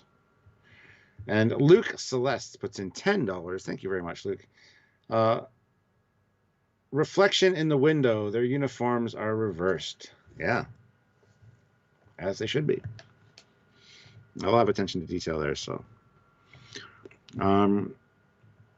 So she asks him, do you see a captain's chair in your future? He's like, I hope so, ma'am. And then she says, I need my crew working in lockstep. We need to make sure that everything's good. No wiggle room when lives are at stake. Do you disagree? No, ma'am. Yeah. And Lissa Jericho says, I got it instantly that she was the mother from this. See, I don't know why. I didn't at all. Like, yes, she's black and then is black. So what? Why would I link to that? But like, there's no like, I mean, if you're really trying to think ahead, like predicting that if you get a kick out of that, but there's no clue here. She's sinister in the way she's doing it, so I was completely thrown off by that at the end, which I thought was a great reveal. I mean, hey, if you got it, sure, but I don't know why you would think that. Dreamer out there, $5. I'm all about Cetacean ops being a thing. We need to go out there. Also, pretty sure the ship is using Voyager sound effects, not TNG, which works for me. Well, variety of beaming is TNG. It's a variety. Which is great. And I gotta say too, I just checked out the Trek Culture video on Lower Decks, and they call out that they were the first channel to talk about Cetacean ops and hashtag trendsetter or whatever. Go watch their video and comment that we actually talked about Cetacean ops way before they did. I mean, they didn't exist even a year ago, and we talked about it years ago. Yep. So go. I actually commented. I said, hey, whoa, whoa. We were the first ones to talk about Cetacean ops in the comments. So As go Trekyards, I assume? comment. Yes, as Trekyards. Good So man. go comment on Trek Culture's video on Nordex and say that we were the first, because I need to correct that. That bugged me. And Um, Herbs says he noticed the characters looked similar right away. their animation. Yeah, I mean that's I mean you could say two white people look similar. Yeah. I mean I wasn't looking for that, fine, but what I wasn't thinking I was going to say was a fully fledged bar, and I actually quite like this set. I'll be honest. It's great, yeah. Yeah. Tanushi, though, €5. Ooh. One wonders why the captain hasn't received complaints from her subordinates. She seems like a domineering tryhard who abuses her power. We haven't seen much about her yet, honestly. And the same thing could be said for Picard, from people that are in the lower decks. He just seems like that gruff guy. Well, Farpoint. I mean. yeah, exactly. So no problem with that. But as I said before, the fact is this is a very not prestigious assignment.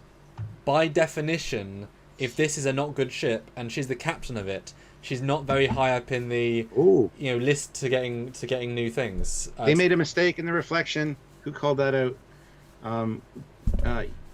Yug Drizzle 42. Wait a minute. The uniform isn't mirrored correctly in the window scene. Check out the guy's comm badge.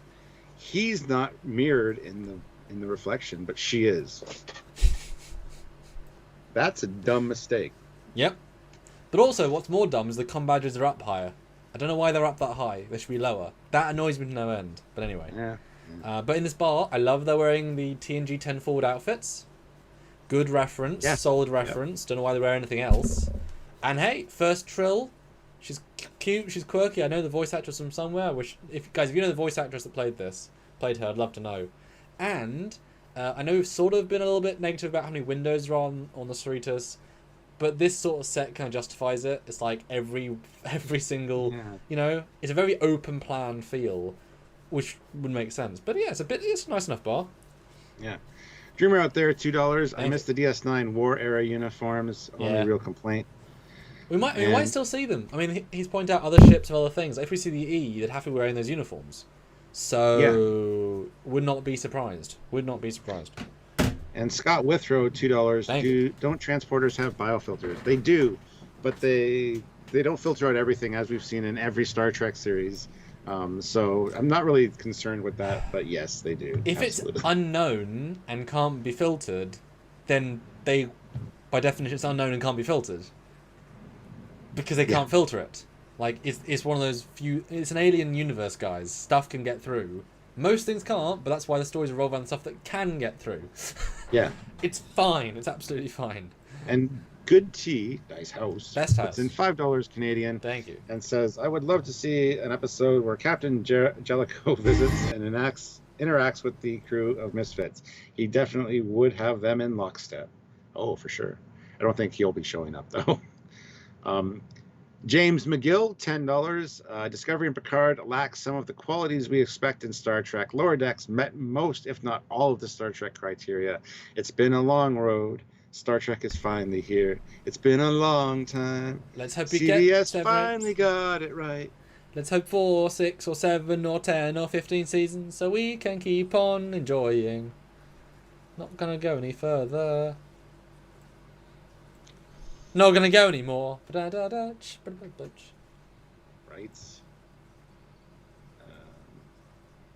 Yeah. Anyway. Trill. Nice. And her Yeah, she's cute, her dad's a cyborg as well.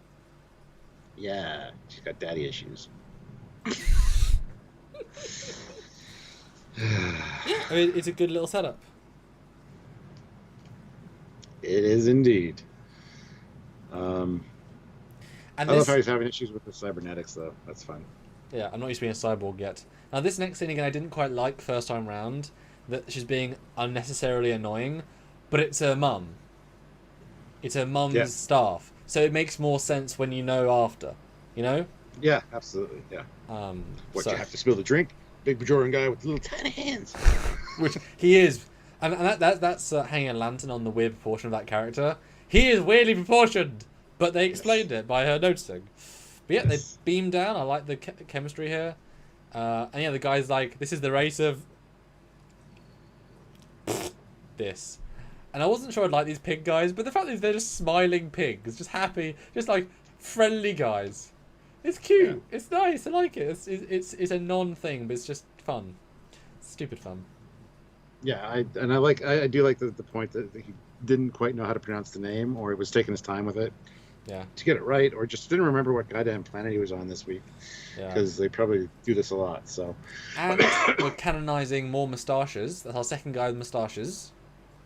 Just saying, my dad has a moustache, and he always like all Starfleet guys are clean shaven. But hey, more canon moustaches. Just saying. Nothing wrong with that. And yeah, I noticed that too. Yeah. Rambro88 puts in $5. Thanks for your positive review. I can't wait to see this show and get a real shot of Trek. I hope you enjoy it when you see it. Hopefully you're not one of the many haters. Sci-Fi Nation, $2. 352 watching and 273 likes. Hashtag make Jeff pay. Guys, we're so close to the 300 mark on that. It's 27 we need. Let's do it. 27 people haven't hit like yet. Just hit that like button. It's that easy. It's easy. Anyone can do it. But speaking of easy, they're very nice, easy date, flowing conversation. Nothing could go wrong. Do you watch College Humor, Samuel? I've seen a lot of it, yeah. Okay, that's it. Where you know her from? Because Georgia says the Trill voice. Trill is voiced by Jessica McKenna. The only thing that stands out to me on her IMDb was she was in a lot of College Humor skits. Oh, well, where's that name so I can... Let me Google that. Because I think I know who that is then. If that's all... Hey, good for her. That feels like she'd be a fan of it.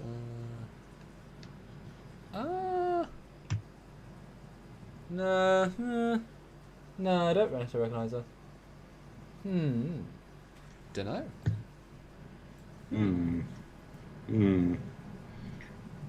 I'll do some talking because my computer's doing a thing. Oh, yeah, sorry. But yeah, nothing could go wrong except... and this is where I was surprised because I was expecting it to be quite a chill episode. And it goes to zombie plague, zombie death, vengeance plague, whatever. So I was quite surprised the instant, it's very abrupt. It is. But it is too much. But the joke is that they're having their date while things are going wrong, and that's the joke because they're the lower deck characters. So it works, and what they're trying to do works, even if I wish it was differently done. And I can't fault them for that. But boy, and you've got to wonder how many people die in this episode because he does, like if he's biting people's like all of this off. I don't know how much of that you can heal, even if you're on. You get the assumption that nobody dies at the end. Some people died in the end. Some people. I'm pretty sure. Yeah. I love how he's like, "Did I eat your flesh? How much? How much did I eat?" It's a good graphic line. But these two are cute, and they do a good job with instant chemistry. But yeah, very graphic. Phaser fire, instant action. And I like the guy who comes in saying, "It's happening all over the ship!" Ah! Because yeah, things are going bad. Yep. But we're in quarters. Should we go there? And should we hang out there for a bit? Oh, what are you suggesting? Well, just be safe, secure. My quarters are in a hallway. Everyone will see. No, she has her own. Well, it's the squash. Why not squash courts? Why are they dedicated bowling alley? Fair enough in TOS, but squash courts? Okay, sure. Well, hey, you know what happened, Stuart? They had a poll, right, for the next refit. Do you either want a squash court or all ensigns having corridors to sleep in? And hey, the mass decided squash courts, so they modified the ship accordingly. We need 5 more likes. 5 more likes. The Fed Doc puts in $5 Australian. The Bajoran, I think, is basically the toast machine AI from Red Dwarf mixed with a bit of TNG Arrow War. Really? Is that what you're going with? I did laugh at the phaser joke in the next time on. I mean, that's what Worf would say if they let him say it. So please let me target their warp core. And even in this one, he's like, his solution to the problem is, let's blow up the warp core. Kill everybody. Well, to be fair, though... We got 300 likes. Yes! I mean, to be fair, though, I think most people are converted by the end. Like, oh dear. It's not gone well, Stuart. It was a pretty, 0 to 100 sort of thing. But now we're down on the planet, and we see her basically steal an Argo and take off, and he's supposed to be keeping an eye on her, and he's like, oh, you. Which, fine. Sci-Fi Nation, $10 for 300 likes. And he says 300 likes, guys. So thank you very much, Sci-Fi. Much appreciated. Yeah. Yeah. I like this A and B as well, that we get the chaos of one plot and then like ultra mundane and second plot. And yeah, Argo, guys, and do check out our Argo video come out this week. We'll do a full breakdown. It's definitely worth watching. Yeah. I still don't have any computer. I can't see what's next, so I'm waiting for you to. Okay. Then she goes to Sickbay. Can't say I'm a fan of having a big Sickbay symbol on the wall. Oh yes. On the door. That said, it could be the red alert Sickbay, and it's only opening because of a com badge, maybe. But I mean, I'm allowed to not like small things. And she walks in, and this is one of those scenes that I was not looking forward to in the trailer. But I like we're sort of burning straight through it. It's a bit graphic. I'd rather see a nicer Sickbay day, but hey, it's effective and sets up the character quite well. And not everyone's infected. Yeah. But yeah, it's pretty. And pretty graphic. like I said, it would have been cool to see an EMH here helping out. Yes. It would have been neat. Yes. But I love how she says, "Hey, you green girl, put them together. They're not going to reinfect each other." Dreamer out there puts in $2. Does every pad and object need a delta on it? The answer is no. And but we wish, hey, if we ever do like remaster this, we'll just Photoshop them out. Yeah. Jeff Jacobs, $3.02. 302, nice. 400, here we come. Hashtag like Trekyards. Hashtag make Jeff pay. 360 of you here.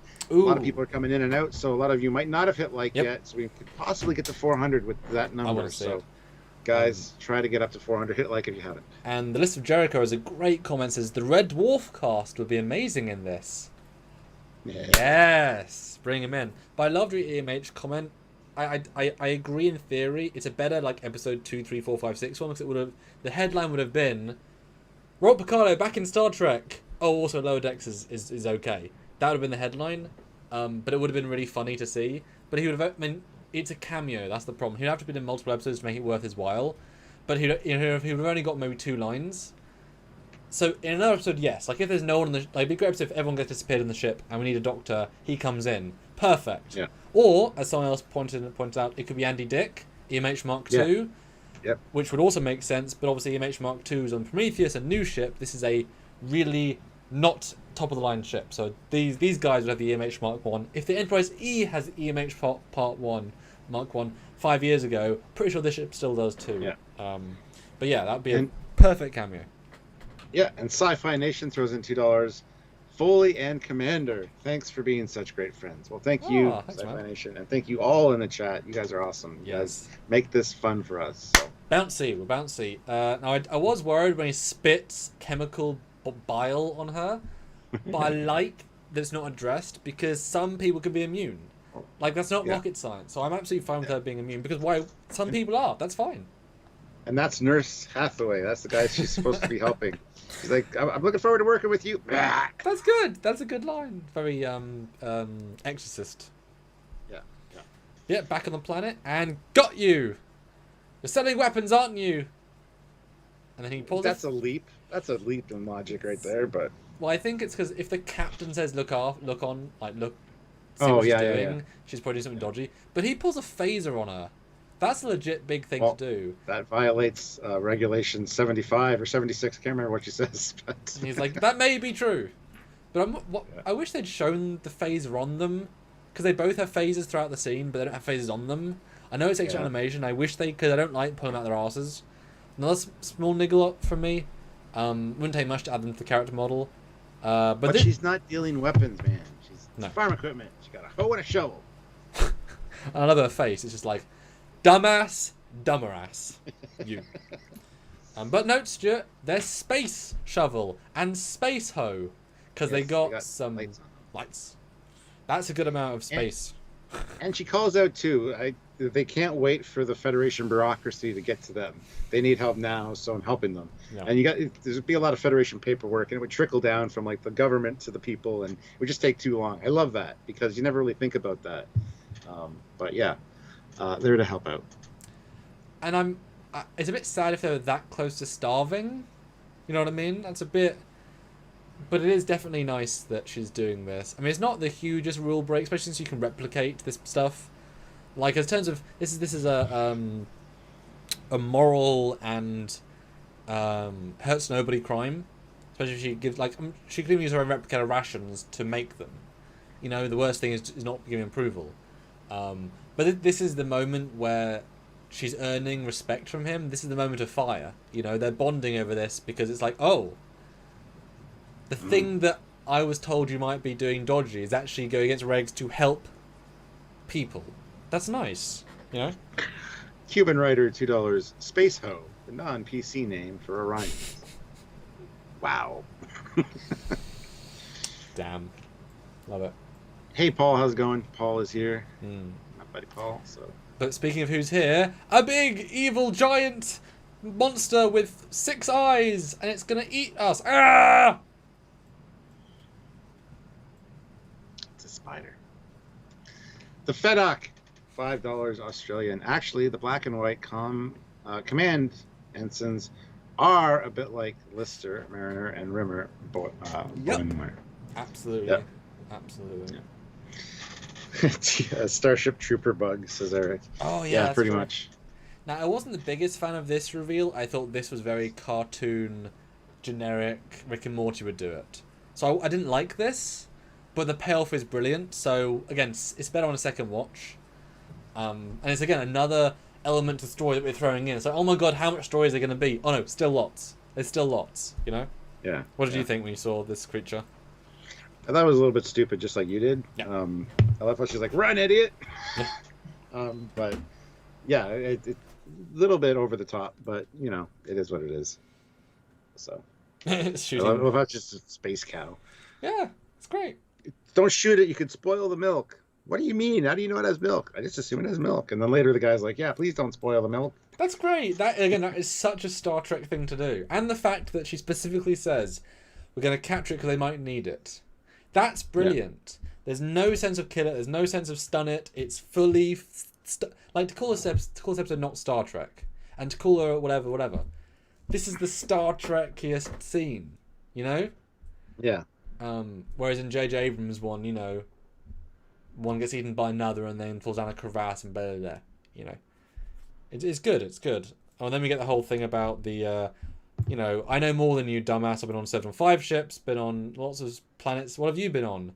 5 planets. If you include Vulcan, Stuart. If you count, yeah. Do you count Vulcan, Stuart? You might as well count Earth. Well, 5 including Earth and Vulcan. Does that not count? Yeah. Oh. That's perfect. If Vulcan is as basic bitch as it could possibly get, exactly what you'd say if you were being clever. So it's not laugh out loud funny, but as a Star Trek fan, that's a funny, clever, funny reference. It's a smart reference. Fleet Paw Swiftback puts in $2. Space Spider gonna get ya or eat ya, and Sci-Fi Nation $2. Thanks so much for being here, everybody. Yeah, very much. Thank you guys.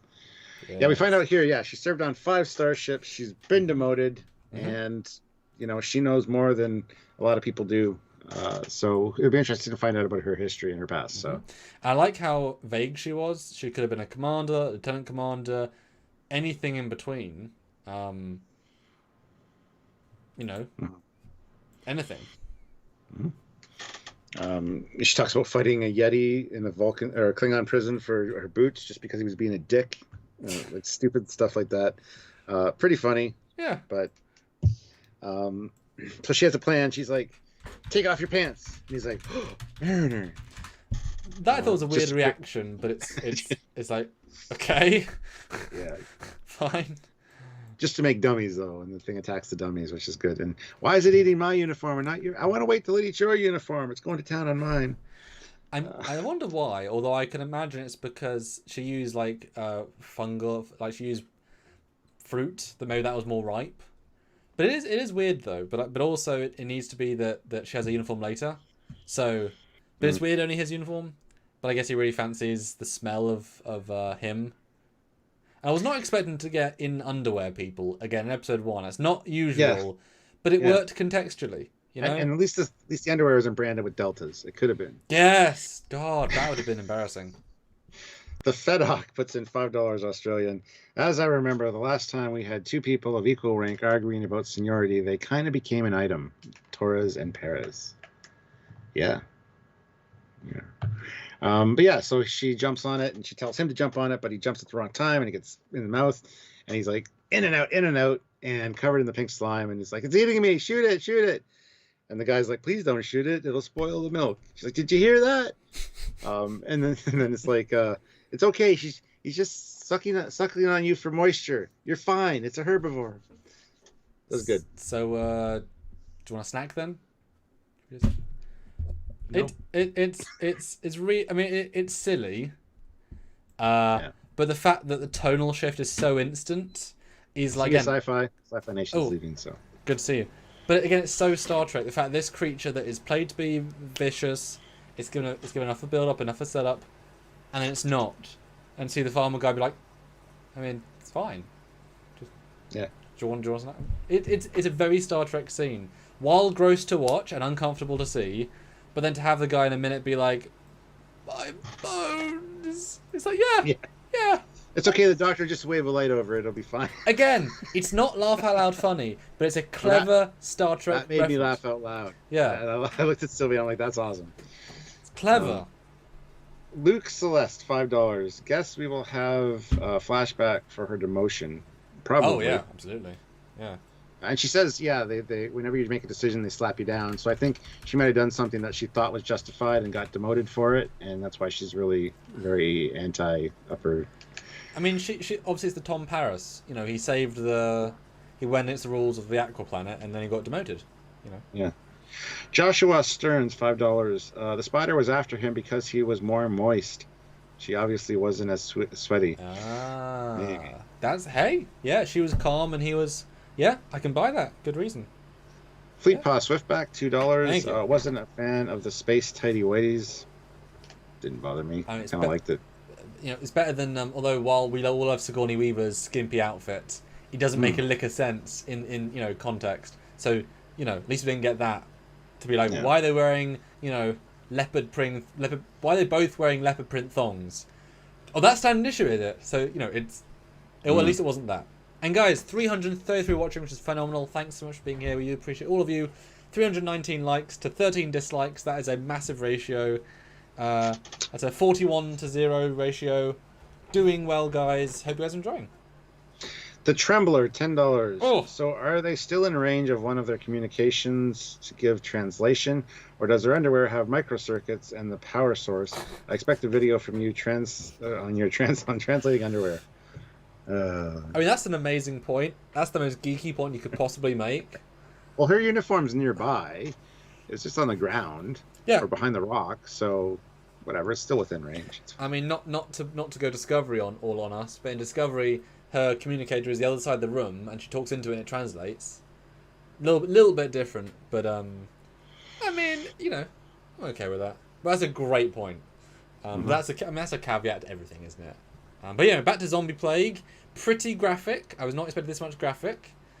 And now we get spacesuits again. Was not expecting spacesuits. And we'll talk about that Same later. ones from Nemesis, or First Contact, I mean? Oh, similar anyway, not identical.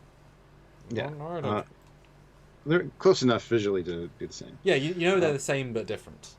Leighton puts in $5. Thank The you. last time I was turned on by a cartoon, I was watching Who Framed Roger Rabbit. Ooh, something for everybody. Yeah. Oh, and the Orion says she met them before, the farmers. Who knows what she taught them? Yeah. I mean, she might be a linguist as well. Yeah, because she was there for First Contact on her last ship. Yeah. And Jarvis says cool. The translator is an implant. There have been lots of times people have had nano communications and still been able to understand aliens. Yeah. Cool. I Oh, could Quark buy it. and Little Green Men, it's in their ear. Yeah. I could buy it. So yeah, they do a spacewalk out on the outer hull of the ship, Which I was not expecting. No. And then they get back in the ship, and the doors won't open to their comm badges, but they get the door open. And I love the attack of the zombie there. The zombies all turn and look, and just that's not a good visual. Like, it's not a fun visual. No. And I also I like the visual of them holding hands, going up, just like you're so pretty. Chaos in the background. It's a good gimmick, but them turning is genuinely a horrifying visual. And I never even considered the whole door thing that's the comm badge that registers it. And yeah, the gimmick is she is basically turned on by danger, and they're working together. She is absolutely ready for him right now, and you think it's gonna go like, can we just have let's have a 5-minute break and then we'll get back to what we're doing. Wink. But guess what, Stuart? That door though. That door though. But you can tell she's not the one because she wasn't, you know. He's obsessed with the engineering aspect of things. He wants to make. Why isn't it supposed to work in the way it's supposed to work? I love that. Although I would have thought if that kiss was a good kiss, doesn't matter if he didn't appreciate it, she would want to pursue more. Like she walks up in such like a huff, like it's like. I mean, she's an engineer. What? You're a trill. Yeah. You've lived hundreds of lives. You might like weird shit too. Don't judge him. Yeah. But it's a bit of a pandemic right now, dude. The door's not important. Pandemic. Although that said, if it's the comm badge not them activating, why isn't comm badge the zombies letting them in? I guess they maybe did emergency close, but just saying. Yeah. Oh, and we get blue L cars in Sickbay. Just a note, different L cars. Mm-hmm. Are your hands clean? Here, hold this. Pump it. That's my heart. It hurts when you pump it. Ah. This joke I thought was one step too far, but it works for the payoff of I held a heart. I saved a guy. This is really effing graphic. Like this is more graphic than anything in Picard or Discovery. She's holding a guy's heart from outside of his torso while he's awake without anesthetic. This is the most graphic thing possible. Mm-hmm. I would rather not have it. Like, it could have been his spleen or, you know, a leg, you know. But, And he's not infected, clearly. Like, something else is going on with him. Yeah. Maybe somebody bit a hole in his chest by the looks of it. I don't know. Anyway. Yes. But yeah. I still don't have my computer working, so... Oh, my God. So then the ensign's having a cheeky coffee with the space aliens, space pigs, and the bug is it falls asleep. It's had a nice afternoon sucking on this guy. Never thought we'd hear ourselves say that on Trekyards. And I also thought was a bit of a weird moment because he's like, oh, like he's basically like, this was awful, and she doesn't quite give him the comfort that she should. Could have been played better. It's not a joke. It's like my bones hurt. I feel humiliated. I'm naked, and he cries. It's not fun to watch, but again, there's reasons for it later. But I like the visual of them driving back with the spider just on the farm, hanging out like a cow. It's a great little visual. It's like, oh yeah, just casual dude. It's fine. It's all good. Yeah, this was a break in the action and just fast-paced speech to prove they can do it. Quiet moment for a second. And it was great. He actually says, I got to be honest with you. Yes. I was told that I need to keep an eye on you. And so it's a good moment. Oh, yes. And Daniel Hall, art to reference myself. Phrasing? Phrasing, exactly. Yeah, I can't not hear Archer's voice, yeah. Yeah. Yeah. Now, let's see here. And yes, Robbie, that's exactly what we said. Anyway. Yeah. Yeah, good quiet moment. He's unhappy. They beam up. Another lady with the visor. Bit weird, but okay, sure. Why not? Is it the same one, though? No. I thought it was the same one. Oh, okay. Cool. I still don't like that she has her uniform undone. So you see the white, like, crop top and the cleavage. I still don't like that. I think it should be uniform more. It's too Yeah. I like it. Yeah. I guess it was more Wrath of Khan if it was like a solid line and then down. But the fact that it's too like, I'm wearing an under crop top, who cares? Or whatever you'd call it. But that's a small thing. They've been on board, and it is a shit show. I mean, it is a real... And we do get a reverse shot, so this is obviously the cargo transporter, because there's quite a lot of stuff here. But it is a shit show. Yep, and the doctor immediately gets some slime off of him and then scans it on a tricorder. It's like, this is important. He's important. Or... The captain says he's important. No, he's nobody. But the slime is important. Protect that slime. It's funny. It's good. I like the fact that her communicator tricorder actually has a slot at the back. See, that's a good attention to detail. And we get a close up, and it's better than it could be. It's still a bit simple, but it's not bad. I kind of like the angles. And this is where the security officer's like, just let me blow up the warp core. Like, no, we got to protect these people. This is just destroy the ship. Yeah. Oh, and his shirt's ripped off like Kirk. Didn't think that, but yeah. Oh yeah, That's good. It's probably gonna happen a lot. And so they bunch out, destroy, pew pew, lot of zombies, lot of trailer stuff, and they get in, and they save. Well, the Doctor saves the day, and I appreciate they give the moment to actually have her explain what and why. So we still get the hero scene with her in the background, like, oh, and they're like, aha, genius, and even a little note of, can you do this quickly? I better, because you're infected too. Nice touch. Like, yeah, and then Mariner's like, ooh, should wash your hands, Captain. Oh, that's what that links to. Right, I didn't. Yeah. Okay. Yeah. I thought that was a good touch. Oh, and they de-infect the guy with a nice little turbo spray, hypo spray, and his line is horrifying. Man, my skin crawls, Stuart. I'll be honest. Did I eat human flesh? Just a little. How much did I eat? Oh, I hate that. It's a great line, but I hate it so much. I'm fine with it. It's fine. It's fine. It's all good. I hope that comes back, though. I hope that's a bit of continuity. He's like, has to have counselling.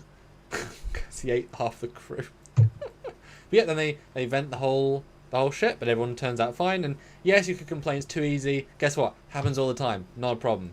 So yeah, they're all fine. Well done, Doctor. You saved the day. Now you're going to have to use all of this information to do your papers. Genius. Write another paper. Oh, great. More paperwork. Which is it's actually kind of a good joke in itself. But it's just like, yep, she solved it. Now, obviously, she did solve it. Technically, they didn't know how to solve it, but they should have credited other people. Absolutely. Oh, and Tenzingari, it's not cannibalism if you eat aliens. True. It's true. It's a good point. True. So, how many humans did I eat?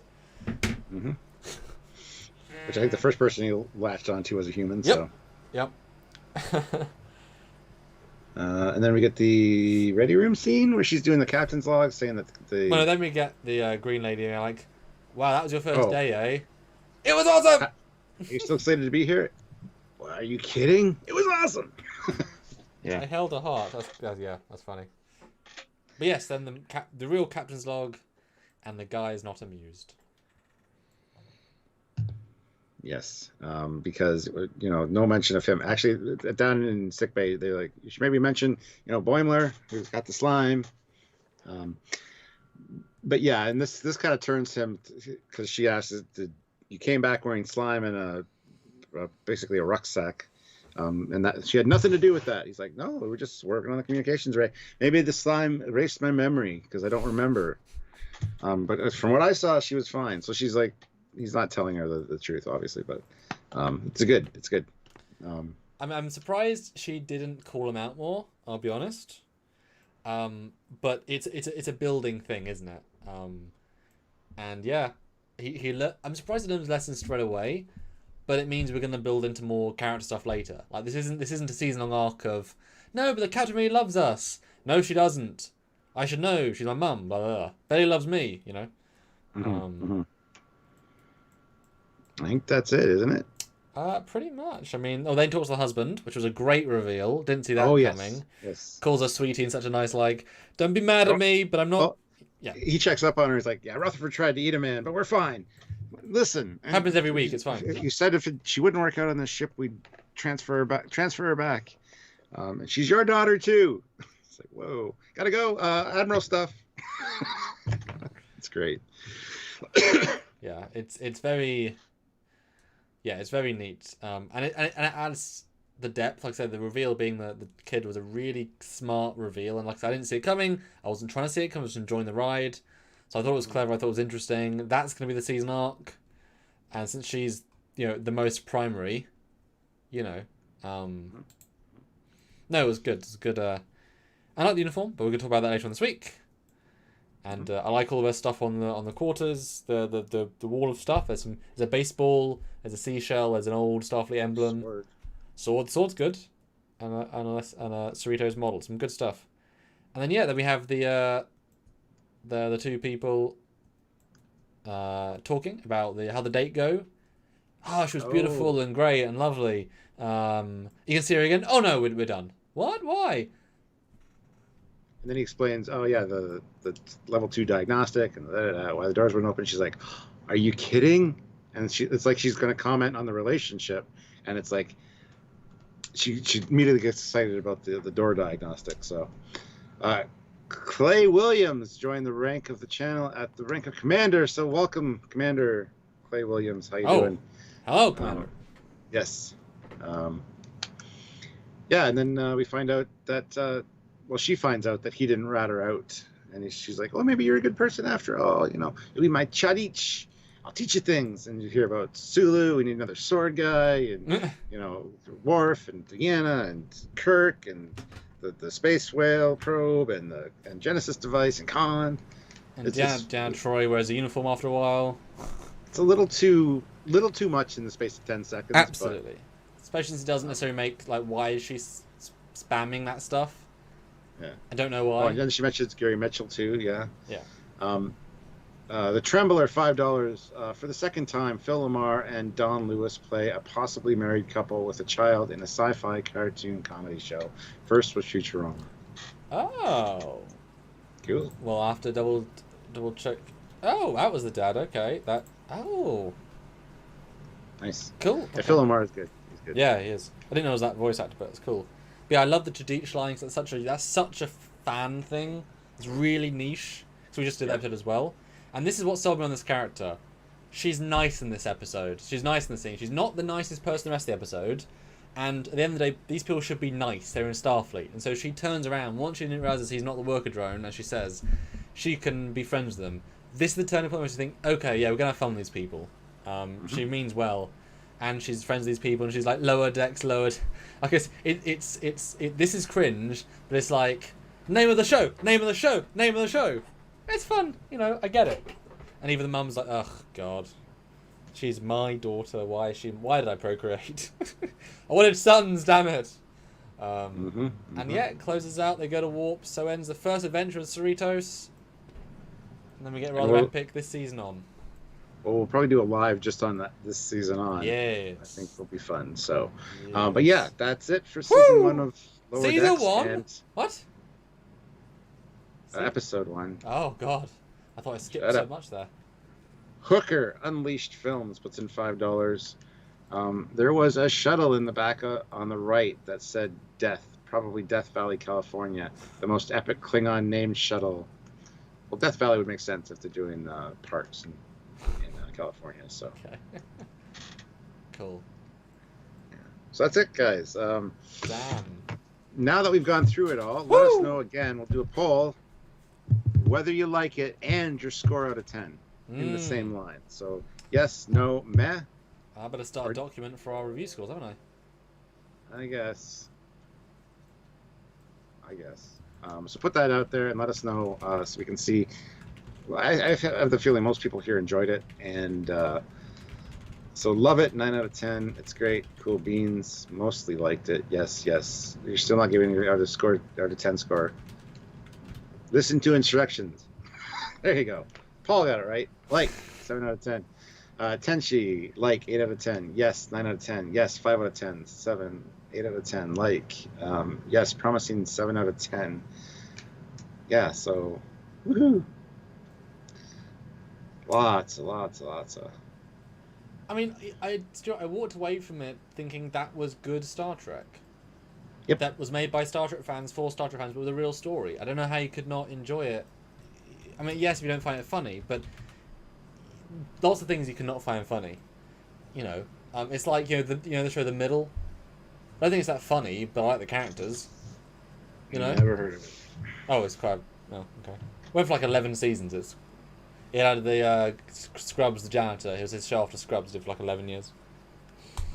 And guys, let's do last round of super chats. I'd love to see, because so many of you, $50 in super chats. I want to, an epic end of live. You've been absolutely incredible. Amazing amount of likes, amazing amount of super chats, amazing amount of guests, people saying hi. There's 10 already. Come on, 40 more. Put in your score super chat. We'll read them out. And And if you want to super chat your favorite, let's go for favorite thing about this episode, guys. Super chat it if you want to help us out. We only need a few, or just not chat. We'll read out a few. What's your favorite thing about this episode? I was happy. I was real happy. Stuart, I mean, do you have a score, a gut reaction score? And it's just on enjoyment factor. It's not like for this season because you can't possibly review that yet. Oh, for enjoyment factor, it's definitely an easy 9 out of 10.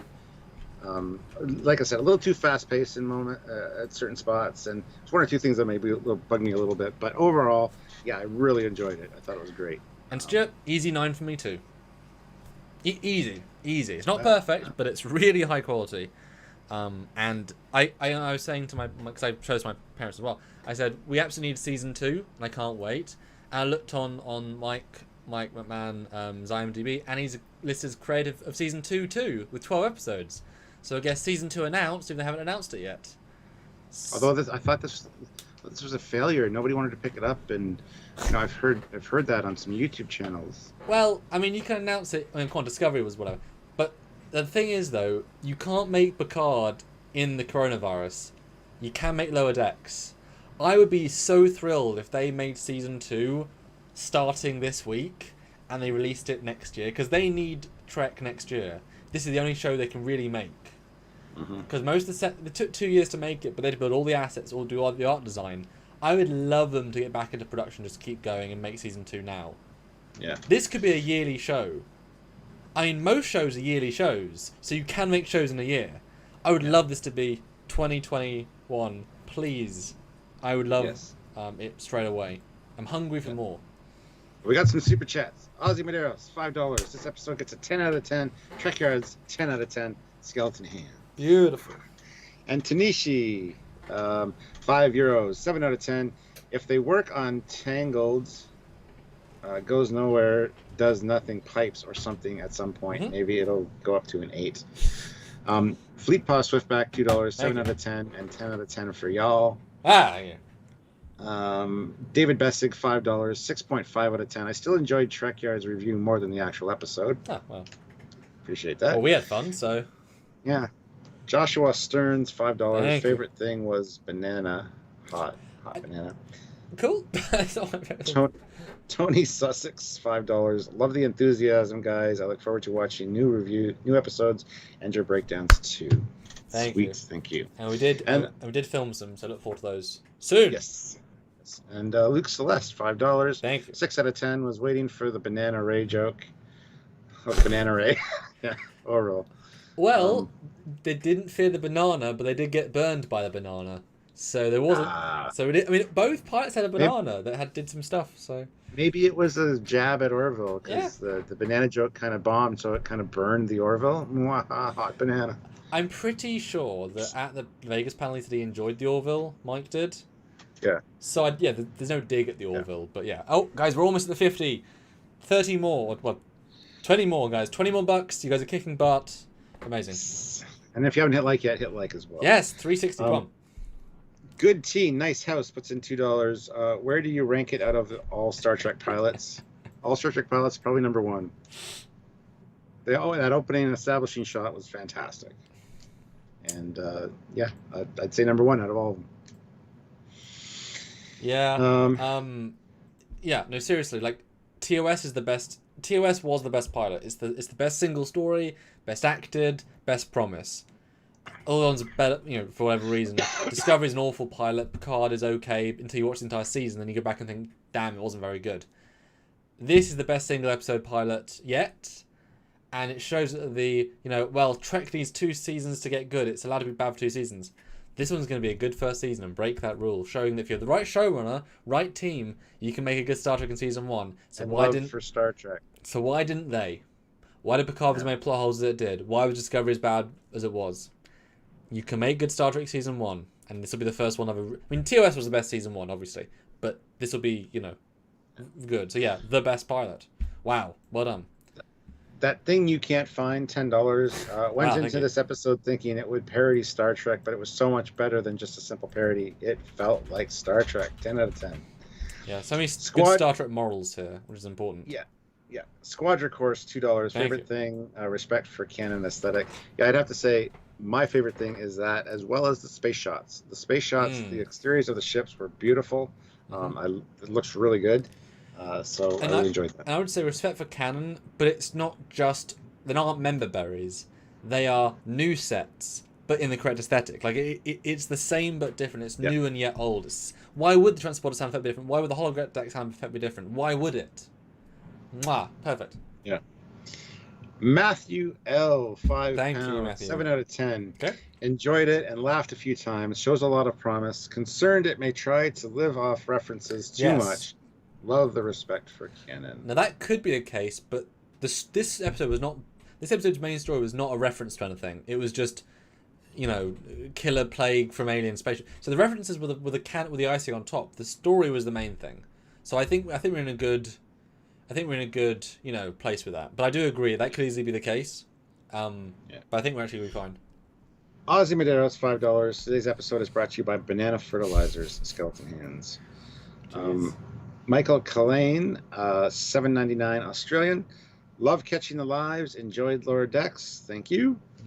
And the list of Jacob Jericho says the Enterprise pilot is still better by far. Yeah, but it's so vanilla. And you don't like the characters by the end of it. Like, you like Archer and you like Trip. Do you like Mayweather? Do you like Hoshi? Really? Like, obviously, that's 2-hour live action CGI filled. It's different, but this is a far more successful pilot.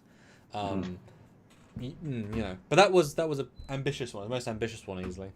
Yeah. Luke Celeste, $5. Story-wise, second after the cage. Jamal Taylor, $5. I'm on board. I'm not annoyed or sad after watching it. That's so refreshing, and the sounds were so right. Yes. And Jill throws in $1. Or nobody's authorized to pass out. Sorry, throws in $1 with a smiley face with dollar signs in the eyes. So yes, thank you very much, Jill. And someone said, "Oh, sorry, where no man gone before and Cage were both better. Live action's different though. It's a better story. No man's gone before, but as a piece of like it achieve what I want to achieve." And who said they think the DS9? Oh, James McGill, DS9 pilot's better. Ooh. Except all the Bajoran stuff. Yeah, the first few minutes is great. Yeah, and then the end's alright, but all the Bajoran stuff kind of sucked. Yep. No, the orbs are cool design. Sure. Jeff Jacobs, 367. 350, 376 reactions. Awesome support all. Made Jeff pay. Yes, thank you. And Lisa Jericho says, don't find vanilla, I like the story. The story's fine, but the characters are vanilla, and it's just not, like, compared to Voyager, it's like Endgame is a really well-crafted piece, and then how do they suddenly lower the bar so much lower for Enterprise? You know. And yes, Minkin, they were bad. They were. Watch the pilot episode again. It's awful. It's really bad. All the characters are bad, and the set's bad. Blah, blah, blah. It's really bad. It's weirdly bad. At least to us, anyway. Anyway, guys, I think we're gonna call it. Basically, Stuart's hungry. That's what I'm hearing, which is okay. Yeah, and Thomas is coming over too, but that's the. Hey. Okay, so is Jeff the last super chat? I feel like he is, unless someone doesn't want him to be. We'll give everyone 30 seconds to decide that prestigious place. But thanks, guys. Oh, and Mr. Jericho says, what Stargate episode have you got to? Good God, I don't know. That's a good question. Almost on whatever season I'm in now. 4? Shit. Yeah. Oh, yeah, the last one I just watched was Osiris. Oh, yes. That's a great one. She's hot. That was a good reveal, I thought. I mean, you can probably see I saw it coming like before it happened, but yeah. Yeah, I thought that was. Yeah, it's the last one I saw.